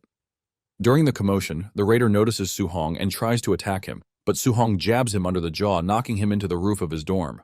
Su-hong tells the dude to ask questions next time before acting rashly, since he's not even a member of this training camp. Suddenly, he gets an idea of how to take advantage of the night raid. Since the raiders are in disguise, Su-hong plans to dress up as one of them and farm martial Dao points by defeating the students. Even though he knows this is a terribly mischievous idea, Su-hong can't help but be thrilled to play the bad guy. A few minutes later, he steals the dude's clothes, including his underwear. He even plans to knock him out, but before he can do so, another raider rushes in to help. Su-hong first signals his victim to shut up before preparing to knock the new raider out. The raider protests, reminding Su-hong that he's the commander in charge of the night raid. But despite his explanation, Su-hong still punches the guy into a wall, leaving the clothesless dude stunned. The dude is confused as he wonders whether the raiders are about to start an internal war between themselves. A few minutes later, Su-hong bolts out of the room, excited about farming his precious points. Meanwhile, the clothesless dude watches him leave, puzzled that Su-hong didn't knock him out as planned. Out in the corridor, Su-hong makes up his mind to go all out since the raiders are high tier, so there's no need for him to hold back his power. A few moments later, he runs into several raiders and effortlessly beats them up, including a few students. At this point, some of the raiders realize that there's a mole amongst them, but Su-hong continues to wreak havoc until he clears out the first floor. Afterwards, he proceeds to the second floor, causing insane chaos along the way. He then heads up to the third floor, grinning like he just hit the martial Dao jackpot as his points continue to increase rapidly. On the third floor, he finds a group of raiders watching an active fight between Chufeng and Jinlong. They are impressed that Chufeng was able to hold out against Jinlong for so long despite the gap in their levels. They also note that Jinlong might run out of juice soon with Chufeng's terrifying ability to heal himself. Fed up with the holdup on his precious Dao points, Su-hong tells the raiders to stop blocking the way. Thinking he's one of them, they casually tell him to join them in watching the battle between Chufeng and Jinlong. With a mischievous smile on his face, Su-hong tells the group that there's no need to continue. As he prepares to strike them, the dumb raiders stare at him, wondering what he's about to do. However, before they can figure it out, Suhong attacks them at the same time, telling them that he has dealt with the wood spirit body before. The commotion behind soon catches Jinlong and Chufeng's attention. Not knowing that Suhong is behind the mask, Jinlong questions why he's attacking his own comrades. But Suhong ignores him and invites the two of them to come at him at the same time. Jinlong tells Chufeng to stand down for the moment, promising that he will finish him off after dealing with Suhong. Turning his attention to the masked fighter, Jinlong charges forward and declares that, as a raider, Suhong should focus on his assigned targets. Since he has chosen to interfere, Jinlong intends to teach him a lesson. As Jinlong closes the distance, Suhong calmly raises his fist to meet the attack. The moment their blows collide, a powerful shockwave erupts from the impact. Suhong's punch completely blocks Jinlong's strike, leaving him stunned. The force surging through the clash nearly shatters Jinlong's arm, causing him to stumble backwards in disbelief. Seeing Suhong immediately rush toward him, Jinlong abandons any thoughts of fighting alone and shouts for Chufeng to join forces with him to fight this crazy madman. According to Jinlong, Suhong is fighting like a madman. Without hesitation, Chufeng agrees, completely unaware that the person beneath the mask is actually his nemesis. Chufeng quickly unleashes Wood Prison in an attempt to restrain Suhong, but Suhong reacts instantly, evading the vines before they can trap him. However, while he's distracted, Jinlong sneaks up behind to knock him down. But before he can strike, Suhong activates the Earth Attribute Battle Armor, protecting himself from the punch.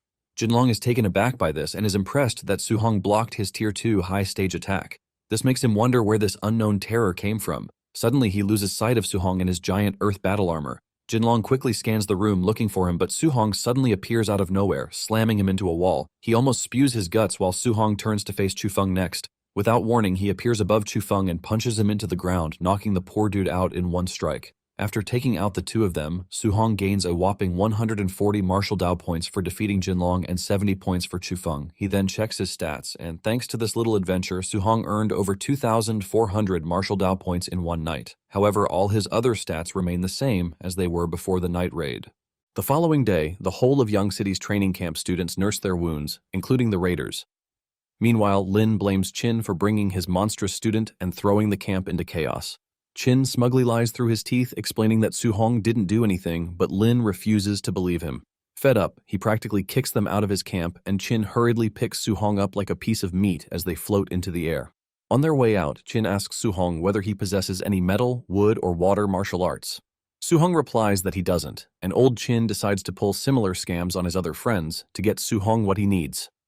Over the next couple of days, Qin takes Suhong to 3 different training camps where they successfully scam them out of A-rank martial arts. Suhong easily defeats their so-called prodigy, earning Qin some scolding from the Grandmaster. Using the same scamming technique, Suhong successfully won 3 new A-rank techniques. After returning to Star City's training camp, Suhong first comprehends the 3 skills he scammed thanks to Qin. One is the Golden Ripple Metal Attribute technique, the other is the Vine Strangling Wood attribute, while the third is the Water Dragon, a water attribute martial art. After only a few minutes, Suhong masters the 3 skills at the beginner level. And looking back at his past, he can't believe he owns this many A-rank martial arts. Now that he has almost 3,000 martial Dao points, Suhong decides it's time to increase his vital blood. His Thunder and Flame attribute guiding technique has also improved to level 6, while some of his martial arts, like the Gale Fist and Flying Swan movement, are already at the level of minute subtlety. The 3 were at the level of mastery, except for telekinesis, which is still at the beginner level. Suhong then uses most of his Dao points to increase his vital blood, but his muscles almost explode from adding too much at once. After consuming all the points, his body returns to normal, and his vital blood increases to 450. With this, Suhong is now only 50 points away from breaking through to a Tier 2 martial practitioner. Now that he has only 100 martial Dao points remaining, Suhong tries to figure out where to use them. He considers using it to strengthen his spirit or his overlord physique. After thinking about it for a few minutes, he decides to use it on his overlord physique. However, Suhong is instantly disappointed as 100 martial Dao points only add 0.1% to the overlord's body. Realizing his physique is too hard to level up, Suhong decides to leave it as it is for the time being. He then hurries out, determined to focus all his strength on breaking through to a Tier 2 martial practitioner. He plans to head to the Fierce Beast Room to farm some martial Dao points for his breakthrough. Upon opening the door, Suhong runs into Qin, who immediately asks him whether he has a healing martial art. Hearing this, Suhong immediately knows that Qin is up to no good and plans to scam another old dude out of his healing technique. Just as Suhong thought, Qin takes him to Hang City training camp to join their special wilderness training. At the training arena, the Grand Master, Wang Tinshan, announces that the students must survive in the 10,000 Demon Mountain range for 7 days without any supplies. Su-hong is amazed by the extreme difficulty of the Hang City training camp, and apparently they can only gain contribution points by defeating fierce beasts at the same level or above their own.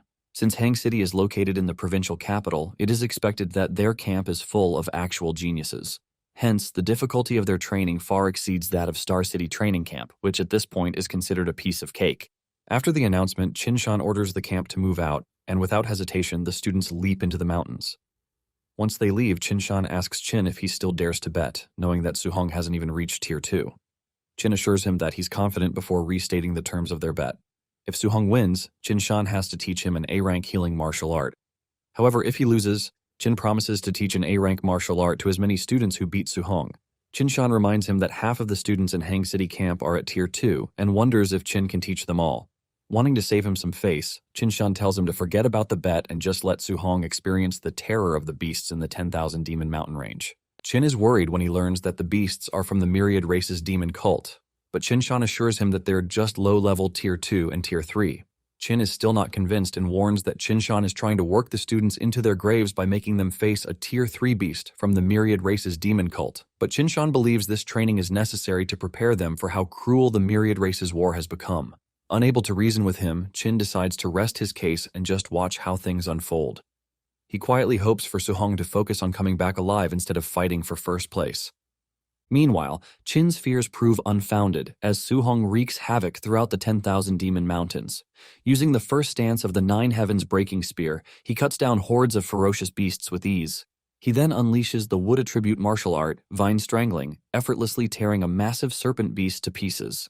By nightfall, Su-hong faces off against a giant tiger beast and defeats it using the water attribute martial art, Water Dragon.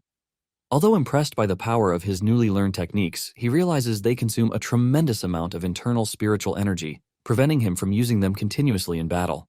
Having accumulated enough martial Dao points, Su-hong searches for a secluded cave where he can safely attempt a breakthrough to Tier 2.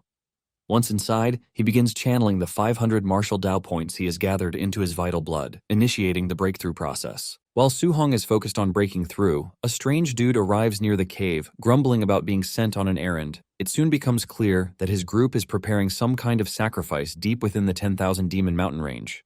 To ensure their plans are not disrupted, he has been tasked with scouting the surrounding area for any potential intruders.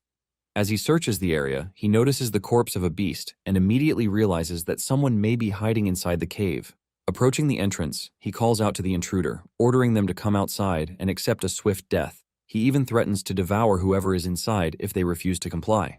A few minutes later, he enters the cave, and although he doesn't see Su-hong, the dude already figures that his strength must be at Tier 2 or Tier 3 since he was able to take down a Tier 2 blazing black tiger. While he's busy mouthing off threats, Su-hong hides behind the cave trying to figure out his next move.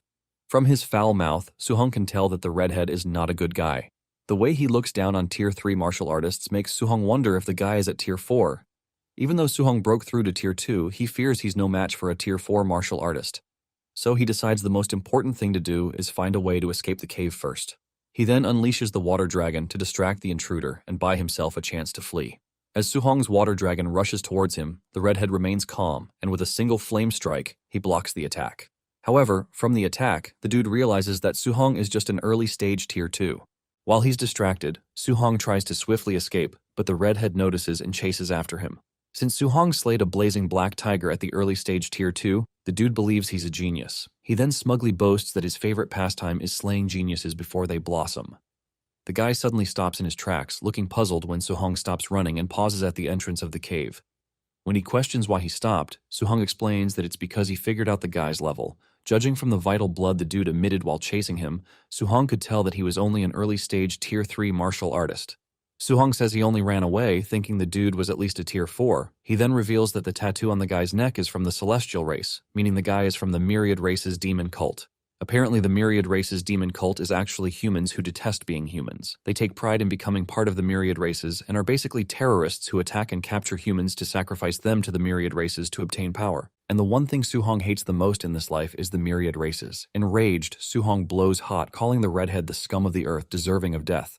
But this dude is even more fired up as he fearlessly charges towards Su-hong, challenging him. As he leaps forward, the guy unleashes a powerful fire attribute attack known as the Heavenly Slash. Despite the gap in their levels, Su-hong remains calm instead of rushing forward rashly. Since this is his first time fighting a Tier 3 martial artist, he decides to bring out the big guns. First, he unleashes the first stance of the 9 Heavens Breaking Spears, overturning the river, and easily blocks the dude's attack.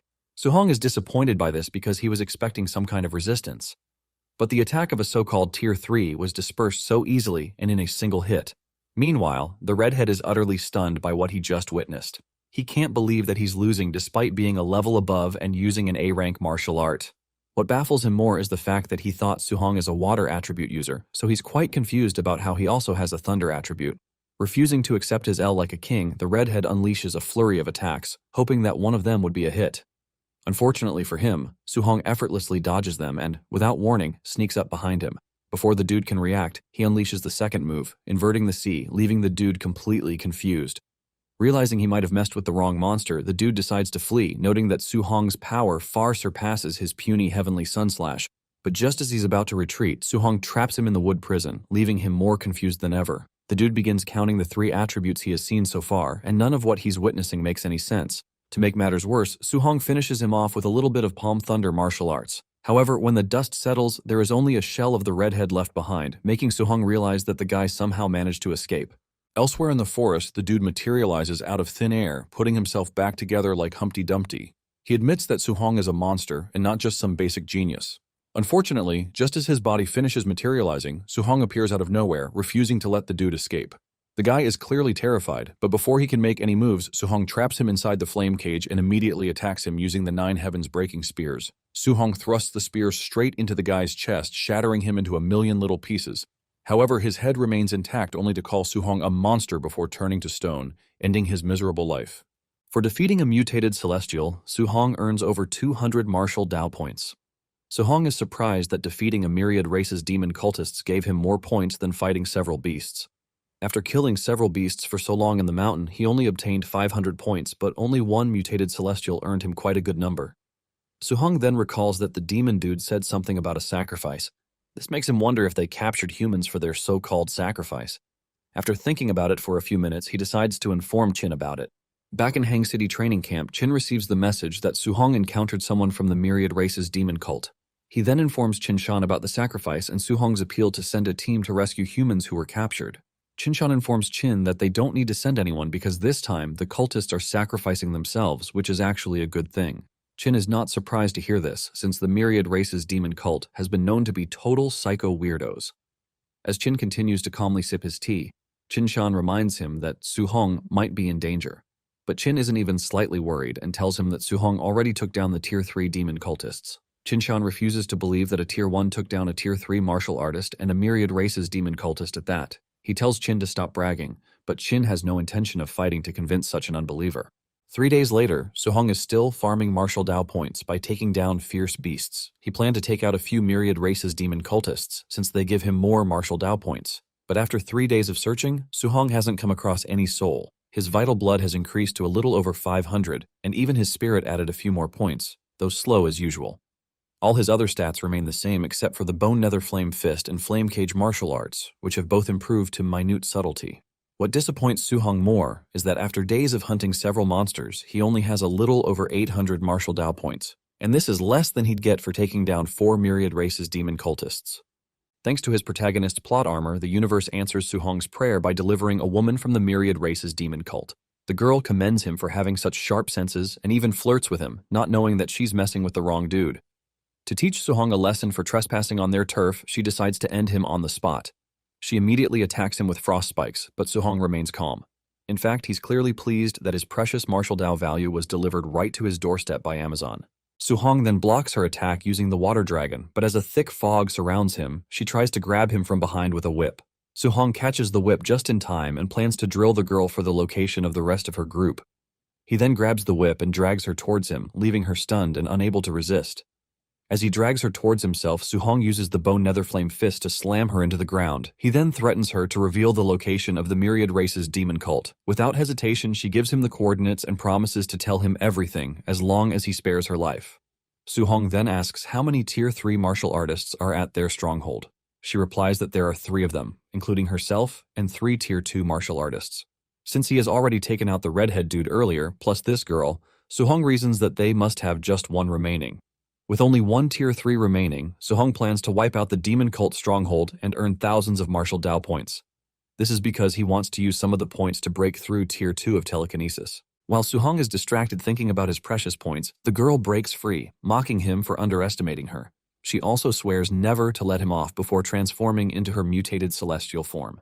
Looking like some ugly human bat hybrid, she boasts that her power will double with this transformation, and it'll be enough to tear Suhong into pieces. Unfortunately, the problem with villains is that they talk too much, and before she can even finish her villain monologue, Suhong's thunder spear thrusts straight through her chest. He then grabs the spear, telling her that her cult has committed way too many horrible sins, so he doesn't plan to let even a single person go scot-free. With that, Suhong finishes her off in 1 strike, telling her to contribute to his precious martial Dao points. After murking her, he gains a little over 200 points, making him very satisfied. Somewhere deep in the mountain, the Myriad Race's demon cult is seen next to their sacrificial altar, surrounding a couple of geniuses from the Hang City training camp.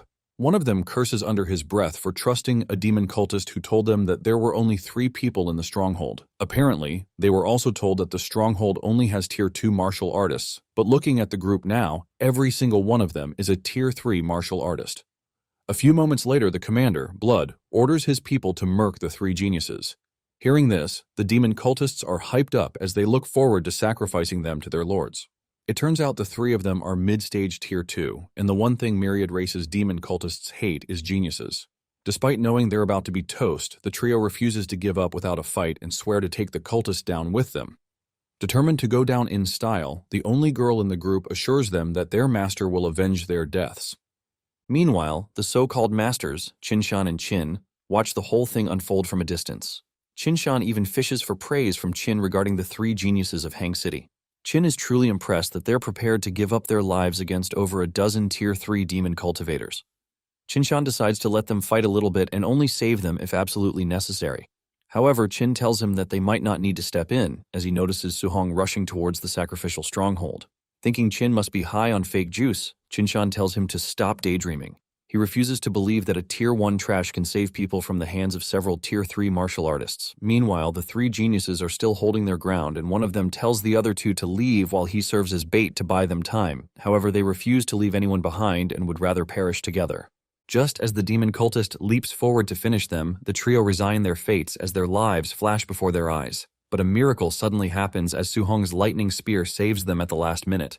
The spear practically drills a minor trench separating the cult members from the trio. An eerie silence settles amongst them as they behold the bizarre scene displayed before them. Not having seen who threw the spear, the cultists begin to scan around, searching for the intruder.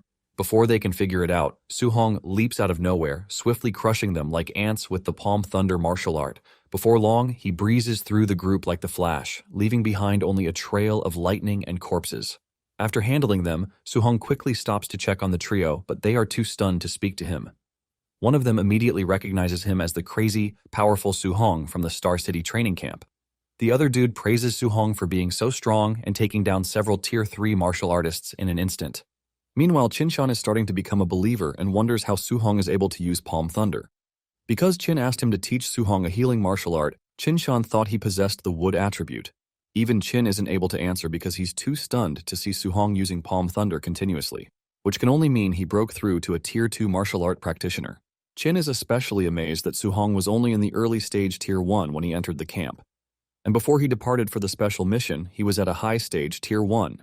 It's only been a few days since Qin last saw him, so he finds it hard to wrap his head around Suhong's absurd cultivation speed. Back in the sacrificial stronghold, Suhong orders the trio to leave while he handles things here. They immediately obey, but warn him to be careful. Unbeknownst to them, Suhong is actually chasing them off to prevent them from stealing his precious Dao point. At first, he appears to be angry that the woman from earlier lied about the number of people in the stronghold. But the next moment, a wicked grin spreads on his face as he secretly stakes his ownership on the demon cultists like a kid who just found a huge pile of candy. Suhong knows that taking down just one of them gives him a little over 200 martial Dao points, and right now, there are at least over a dozen of them. As Suhong muses over his precious points, they furiously charge towards him, yelling and cursing while he secretly relishes the moment. In an instant, Suhong effortlessly crushes them, leaving nothing but a trail of blood. Afterwards, he turns to finish the remaining ones with the palm thunder technique, but they're too terrified as they begin begging for their pathetic lives. However, Suhong annihilates them, and as their screams echo through the forest, they call for their commander to save them, but the commander ignores all the commotion as he ascends the steps of the sacrificial stronghold. When he finally reaches the top, the commander proudly tells his fellow cultists that their sacrifice will never be forgotten. Suddenly, the blood from all the corpses begins to converge towards the center of the altar, leaving Suhong puzzled. He watches as the blood completely swallows the commander.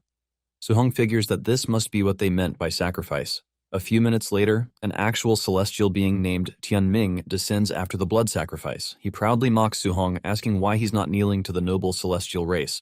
While the celestial dude is trying to farm aura, Suhong stares at him like meat on a chopping block. He excitedly looks forward to the amount of martial Dao points he can get for taking down an actual celestial, since murking a mere demon cultist is quite profitable.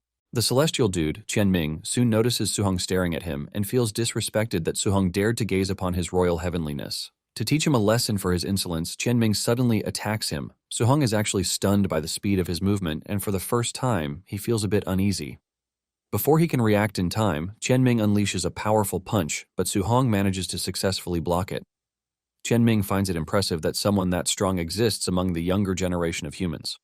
Suhong, on the other hand, is still recovering from the aftereffects of Tianming's attack that almost crushed his wrist. He admits that the celestial dude is actually strong. Meanwhile, Tianming is excited to encounter such a formidable opponent. He thought this possession that followed the demon cult's sacrifice was the usual mission to wipe out a few humans, but meeting Suhong has hyped him up and he looks forward to crushing him since letting him live will pose a serious threat to the celestial race.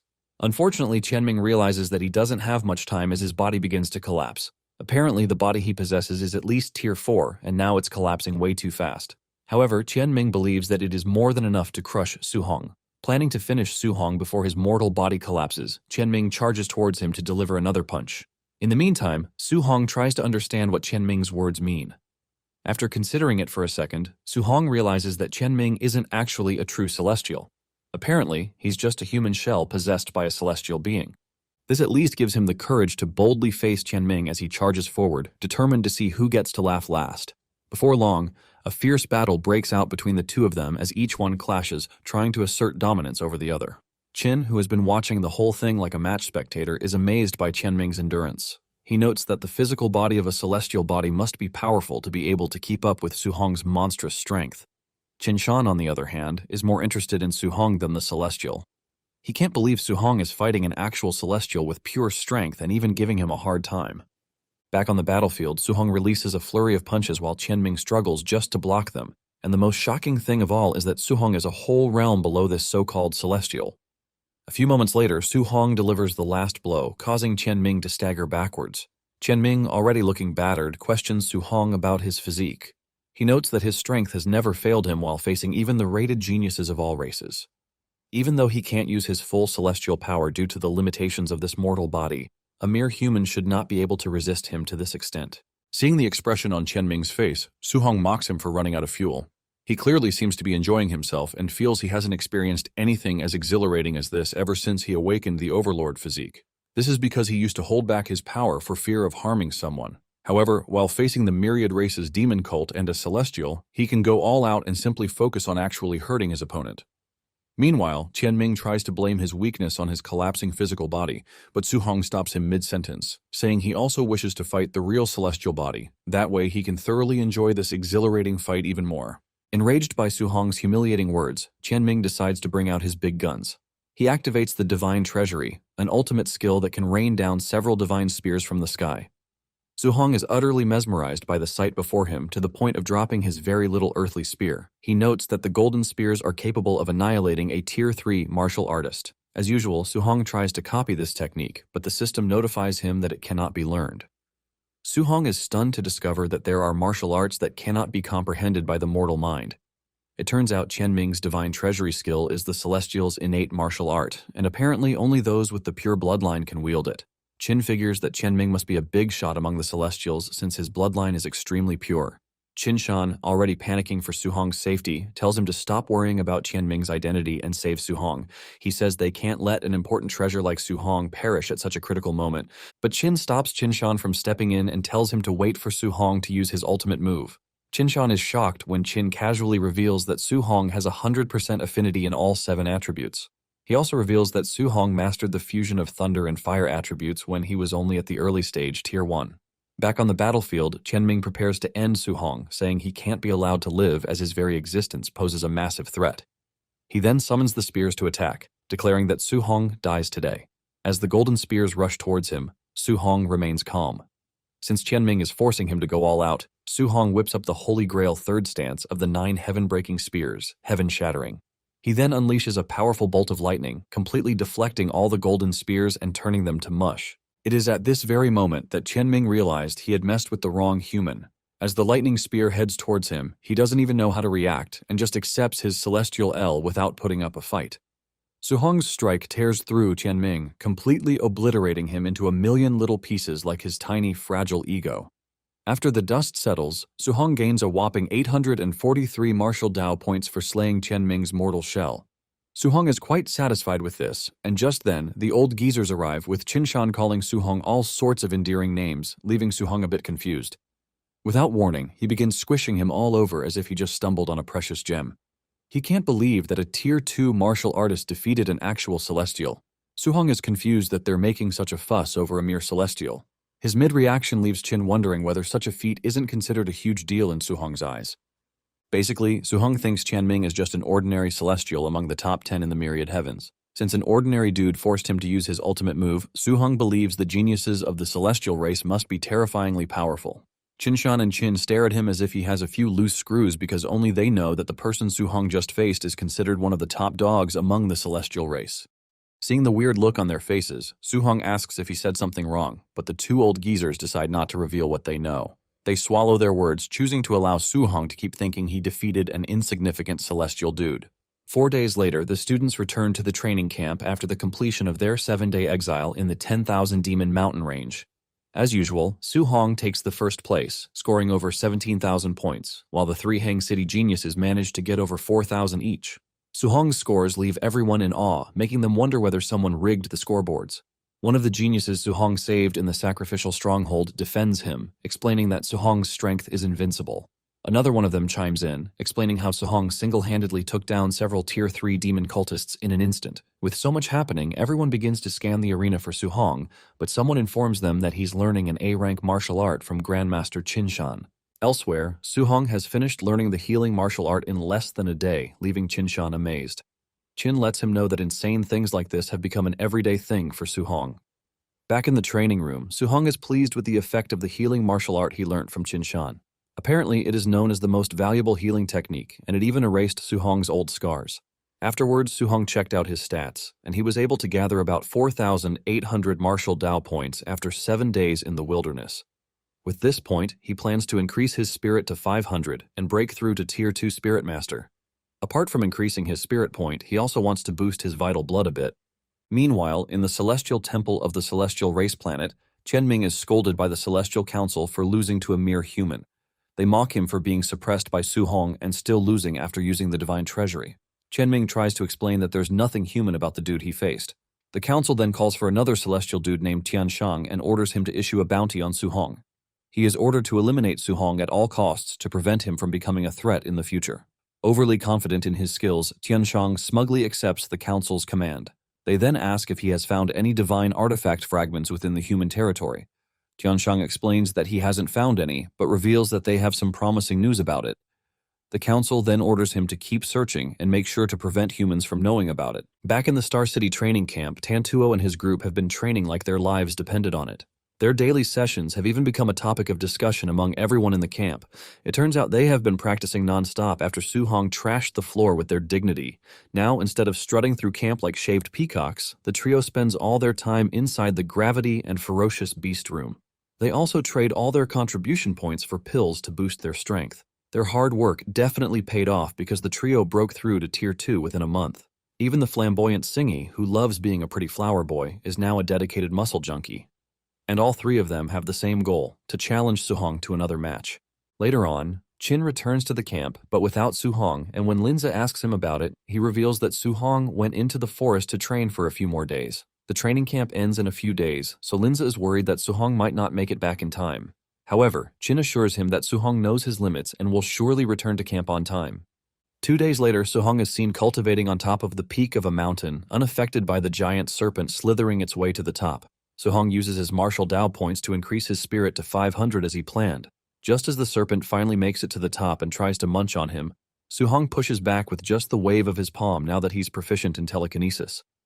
He then casually uses the weapon condensation art to craft a giant spirit sword, which he effortlessly uses to tear the serpent into fine pieces like sausages. As he watches the corpse of the serpent plop down the cliff, Suhong is amazed by the power of Tier 2 telekinesis. Since his spirit has significantly increased, he plans to try to fuse 3 attributes. Since he has fused thunder and fire, Suhong wants to add metal to the mix. However, the moment they meet each other, they immediately become volatile. Before Suhong can control it, he loses control, causing it to explode. The shockwave shatters the cliff, and a few minutes later, Suhong finds himself in a pile of rubble, covered in soot from being struck by lightning. Despite the failure, he's still amazed that a failed fusion is that powerful, meaning if it succeeds, it might even take down a Tier 4 martial artist. On the last day of the training camp, Suhong returns to camp, causing quite a stir as everyone rushes to inform the genius trio. The students look forward to such a sensational challenge and speculate about the winner. Meanwhile, Tantuo and his gang inform Chin about their wish to challenge Suhong. Chin simply asks if they really think they can win. The trio, with the confidence of a male peacock, replies in unison that they will win. Just then, Suhong walks up to them, asking if they really want to challenge him. Tantuo confidently tells him not to underestimate them, while Singhi proudly boasts that they have already broken through to Tier 2. Xiao even dares to boast that she can beat Suhong all by herself. After listening to their unimpressive resumes, Suhong feels bad about bursting their pretty little bubble. First, he apologizes before revealing that he's also at Tier 2. This revelation leaves Tantuo and Singhi stunned with a million questions. But not Xiao, who believes she's different because, apart from being a Tier 2 martial artist, she's also a Tier 1 spirit telekinetic. She goes as far as demonstrating her spirit weapon condensation, but the next moment, Suhong crushes her pathetic little wand with his gigantic sword, throwing her off balance. Afterwards, he apologizes to Xiao before proudly revealing that he's also a spirit telekinetic. Xiao can't believe that Suhong is actually a Tier 2, while Tantuo shockingly realizes that Suhong didn't use a fraction of his true strength during the combat assessment. As Singhi reads out Suhong's stats, he realizes that the gap between them is like heaven and earth. Suhong then announces that all students in the camp should attack him together. Unbeknownst to them, he just wants to use them to farm his precious martial Dao points before leaving the camp. Seeing how terrifying he looks, the students shrink back in fear and immediately surrender. But Suhong refuses to let them go scot-free without contributing their dues to his martial Dao points. Despite their protests, he turns them into his personal punching bag while they scream for help. Meanwhile, Baimu and Linz scold Chin for not telling them that Suhong is a telekinetic. But to Chin, this revelation is also news, and he tries to wrap his head around it. Seeing the expression on his face, Baimu figures that Chin was also kept in the dark. Unable to say anything better, Chin simply laughs like a madman, calling Suhong the ultimate monster. He adds that Suhong is a once-in-a-millennium monster, and thanks to this, the human race may have found its savior. While Suhong wipes the floor clean with his classmates, Baimu wonders whether to intervene, but Linsa tells her to let them be. Suddenly, Chin senses trouble just as the King Rock appears above the training camp, telling them that their 30-day contract is up. He then angrily yells at everyone to leave his turf. Thanks to his appearance, Suhong stops his rampage, giving everyone a chance to catch their breath. Chin is enraged and blows hot as he curses at the bird for disrespecting him. He declares that they'll leave on their own, and the bird has no right to kick them out. As the situation escalates, Chin attacks the giant bird. The bird tries to protest, claiming he's not afraid of Chin, but before he can finish talking, Chin punches him in the face. Without giving him any space to catch his breath, Chin continues to attack the bird while Suhong watches them, amazed by the power of a Tier 7 master martial artist. He even likens their clash to a battle between celestials. Meanwhile, Chin and the bird continue bickering, and as Chin tugs at the bird's feathers, the bird smugly boasts that he came with a superior backer.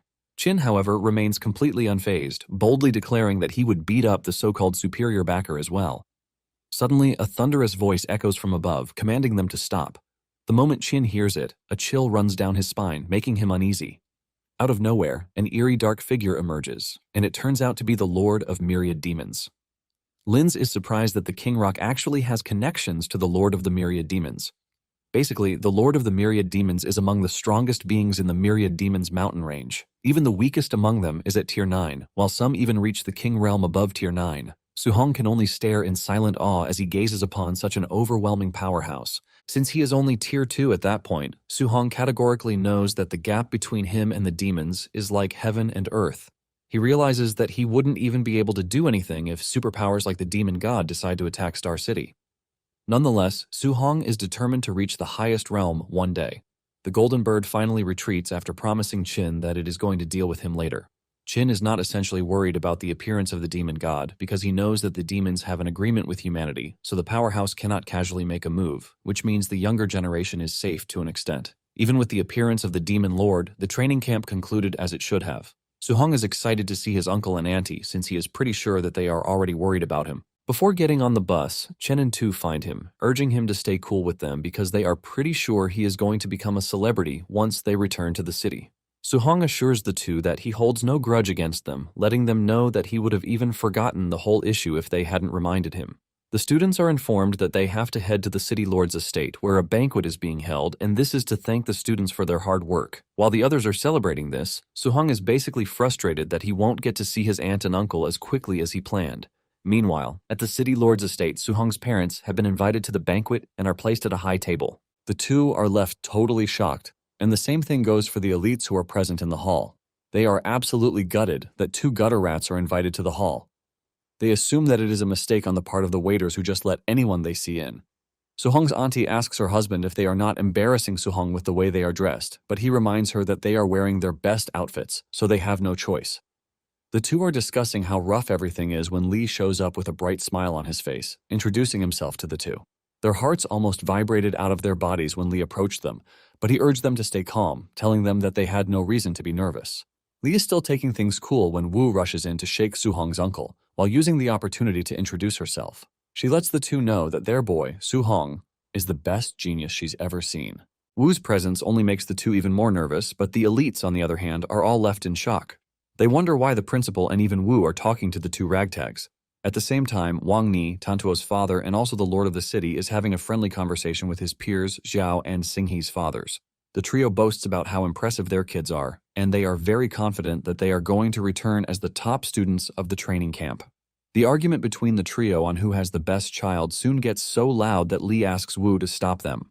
However, she rejects the suggestion, saying she might have to beat the trio up for acting like kids. In addition, she is pretty sure that once Su-hong arrives, their little show-off is going to come to an end. Lee is surprised at how much Wu thinks of Su-hong, who is only at the early stage of Tier 1. Wu confidently replies that she is trusting her intuition, which is the best thing a woman has. Moments later, the announcement comes in that the special transport from the training camp has arrived. Wang Ni excitedly tells everyone to prepare themselves to welcome the pride of their city. Moments later, the three geniuses stepped out of the vehicle and they were looking all bruised up and battered, shocking their parents. Their precious faces have basically been turned inside out, forcing the concerned parents to ask their children what actually happened. Suddenly, they notice that the trio has all broken through to Tier 2, which is great news for all of them. However, the trio tells their parents to keep calm because there is someone even worse than them. Just then, Su-hong steps out of the bus and there is a guard of honor waiting for him. He can't believe that he is being forced to partake in the show that has been arranged for him. His only concern is how he is going to go home and enjoy the nice meal that his guardians would have prepared for him. Suddenly, he sees his guardians rushing toward him in the distance, and this is when the other bitter elites found out that Su-hong is their child. Su-hong's aunt trips from excitement, but before she can crash to the ground, Su-hong catches her with a telekinetic sphere. This leaves his guardians completely blown away, and it also brings up questions of what sort of martial art he is using, but he digresses just to make sure that his auntie is fine. The two let him know how worried they have been, but he assures them that he is fine. On the other hand, the city lord and his friends are freaking out after seeing what Su-hong can actually do. Even Lee and Wu turn to each other with anger, asking themselves at the same time why the other didn't mention that Su-hong is a telekinetic. It is at this point that it finally dawns on them that none of them knew this. The two jump up for joy because they now have a powerful kid to back them up, which means their respective positions are safe. The other elites and powerful families who are present on the scene start making calls concerning Su-hong. There are some who want him to marry into their family, and there are some who are already preparing big gifts for Su-hong to entice him. Just then, Wang Ni walks up to Su-hong, telling him that he has lived up to his title as Star City's #1 genius, and because of this, he will be given a villa and 3 million in cash. Wang Ni claims that it is the prize he had prepared for the first-place winner of the training camp, but the other elites know that this is a damn lie. They are confident that he has just put together the gift to pull in Su-hong and get him on his side. Wang Ni takes it a step further, telling Su-hong that if there is anything he needs in the future, he should not hesitate to ask, promising that he is going to do everything in his power to help. Su-hong hears this, and with the man reaching out for a handshake, he figures out that he is publicly trying to win him over. Since he is the city lord, he is going to be offended if he refuses him. But at the same time, if he allies himself with Wang Ni, he won't be able to refuse any requests he makes of him in the future. Since Wang Ni holds the absolute power in the city, Su-hong knows that it would be unwise of him to get on his bad side. However, he knows that it would be a big plus for him to ally himself with him because this will help protect his family while he is out of town. Su-hong remembers that he has Qin, Wu, and even Li behind him, so there is no way Wang Ni is forcing him to do what he doesn't want to. After weighing his options, Su-hong takes the man's hands, thanking him for his kindness while revealing that he actually needs his help. Su-hong immediately reveals that his aunt is suffering from a rare disease, so he would appreciate it if the city lord could help with this. Without hesitation, Wang Ni tells his assistant to handle the matter, telling him to make sure Su-hong's aunt gets the best medical resources that are available. Wang Ni then proceeds to ask Su-hong if there is anything else he would like, telling him that he likes straightforward men. Su-hong decides to ride on this, and he tells the man that he would like a solid weapon. Without thinking twice, Wang Ni tells Su-hong to follow him to the armory, where he can pick whatever weapon he likes. Deep down, Wang Ni is ready to give Su-hong everything he wants because the more he collects from him, the more he owes him. Su-hong then tells his guardians to wait for him while he goes to the armory. Wang Ni also leaves the celebration to Tantuo, and seeing how Su-hong's parents are being treated, the elites realize that Su-hong's family is definitely going to the top. Upon arriving at the armory, Wang Ni shows him where the A-rank and B-rank weapons are stashed, telling him to make his pick. Su-hong is surprised at how much the city lord is ready to sacrifice just to win him over because an A-rank alloy weapon is worth hundreds of millions. Su-hong then asks Wang Ni if he has any multi-attribute alloy weapons, and this surprises Wang Ni, who curiously asks Su-hong if he is a multi-attribute martial practitioner. Su-hong proudly informs him that he is capable of handling multiple attributes, and he shows him what he can do, while pushing Qin into the conversation, telling Wang Ni that the Grandmaster told him to choose a multi-attribute weapon. Wang Ni almost loses his mind when he realizes that Su-hong is capable of handling the 7 attributes, and this is exactly what Su-hong wants because the more talent he shows Wang Ni, the more he is going to value him. Wang Ni is also surprised that Su-hong's cultivation is pretty fast, since it is said that cultivating multiple attributes slows down one's progress immensely. Wang Ni is completely overwhelmed by the whole thing, and he just cannot fathom the idea that a monster like Su-hong was born in Star City. Wang Ni then wears an expression of disappointment before telling Su-hong that multi-attribute alloy weapons are extremely rare, so he only has a few dual-attribute ones in the armory. Wang Ni goes through the weapons in the armory, and he whips out a B-rank black gold iron spearhead, which is the only weapon he has that can handle 3 attributes. Wang Ni asks Su-hong if he wants him to tear apart an A-rank alloy spear shaft to couple it with the spearhead, but Su-hong tells him that there is no need for this because his fire spear shaft will do the job. Su-hong is pleased with this because he believes that a 3 attribute is more than enough for him with his current strength. Wang Ni then mentions that worldly anomalies have appeared near the city. In addition, there is a rumor that dual attribute and even multi-attribute fierce beasts are roaming about. Su-hong becomes curious when he hears this, and he asks the man what he means. Wang Ni lets him know that when he was away at the Genius training camp, several anomalies occurred around the world, and in addition to multi-attribute fierce beasts appearing, multi-attribute natural treasures have been born too. He reveals that someone actually witnessed a thunder-attribute fierce beast spewing both thunder and flames after coming into contact with a shard-like object. As if this isn't enough, there are even reports that multi-attribute beasts have been spotted outside the city at a location called Stargazing Lake.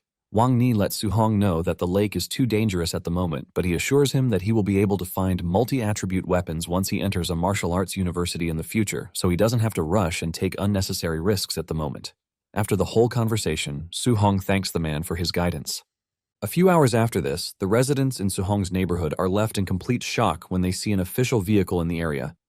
They are completely stunned because they know that it is an exclusive vehicle that belongs to the city lord. The rude lady who offered to buy Su-hong's spot at the training camp is also present, and she wishes that it was her child who brought home the official car. Remembering the fact that Su-hong refuses her offer, she gets even angrier, and she promises herself that she is going to raise the rent on their house before kicking Su-hong's family out. She hasn't concluded her thought when the car door opens, and Su-hong and his guardians step out of the vehicle. This leaves everyone's jaw on the floor because this is the last thing anyone would have thought possible.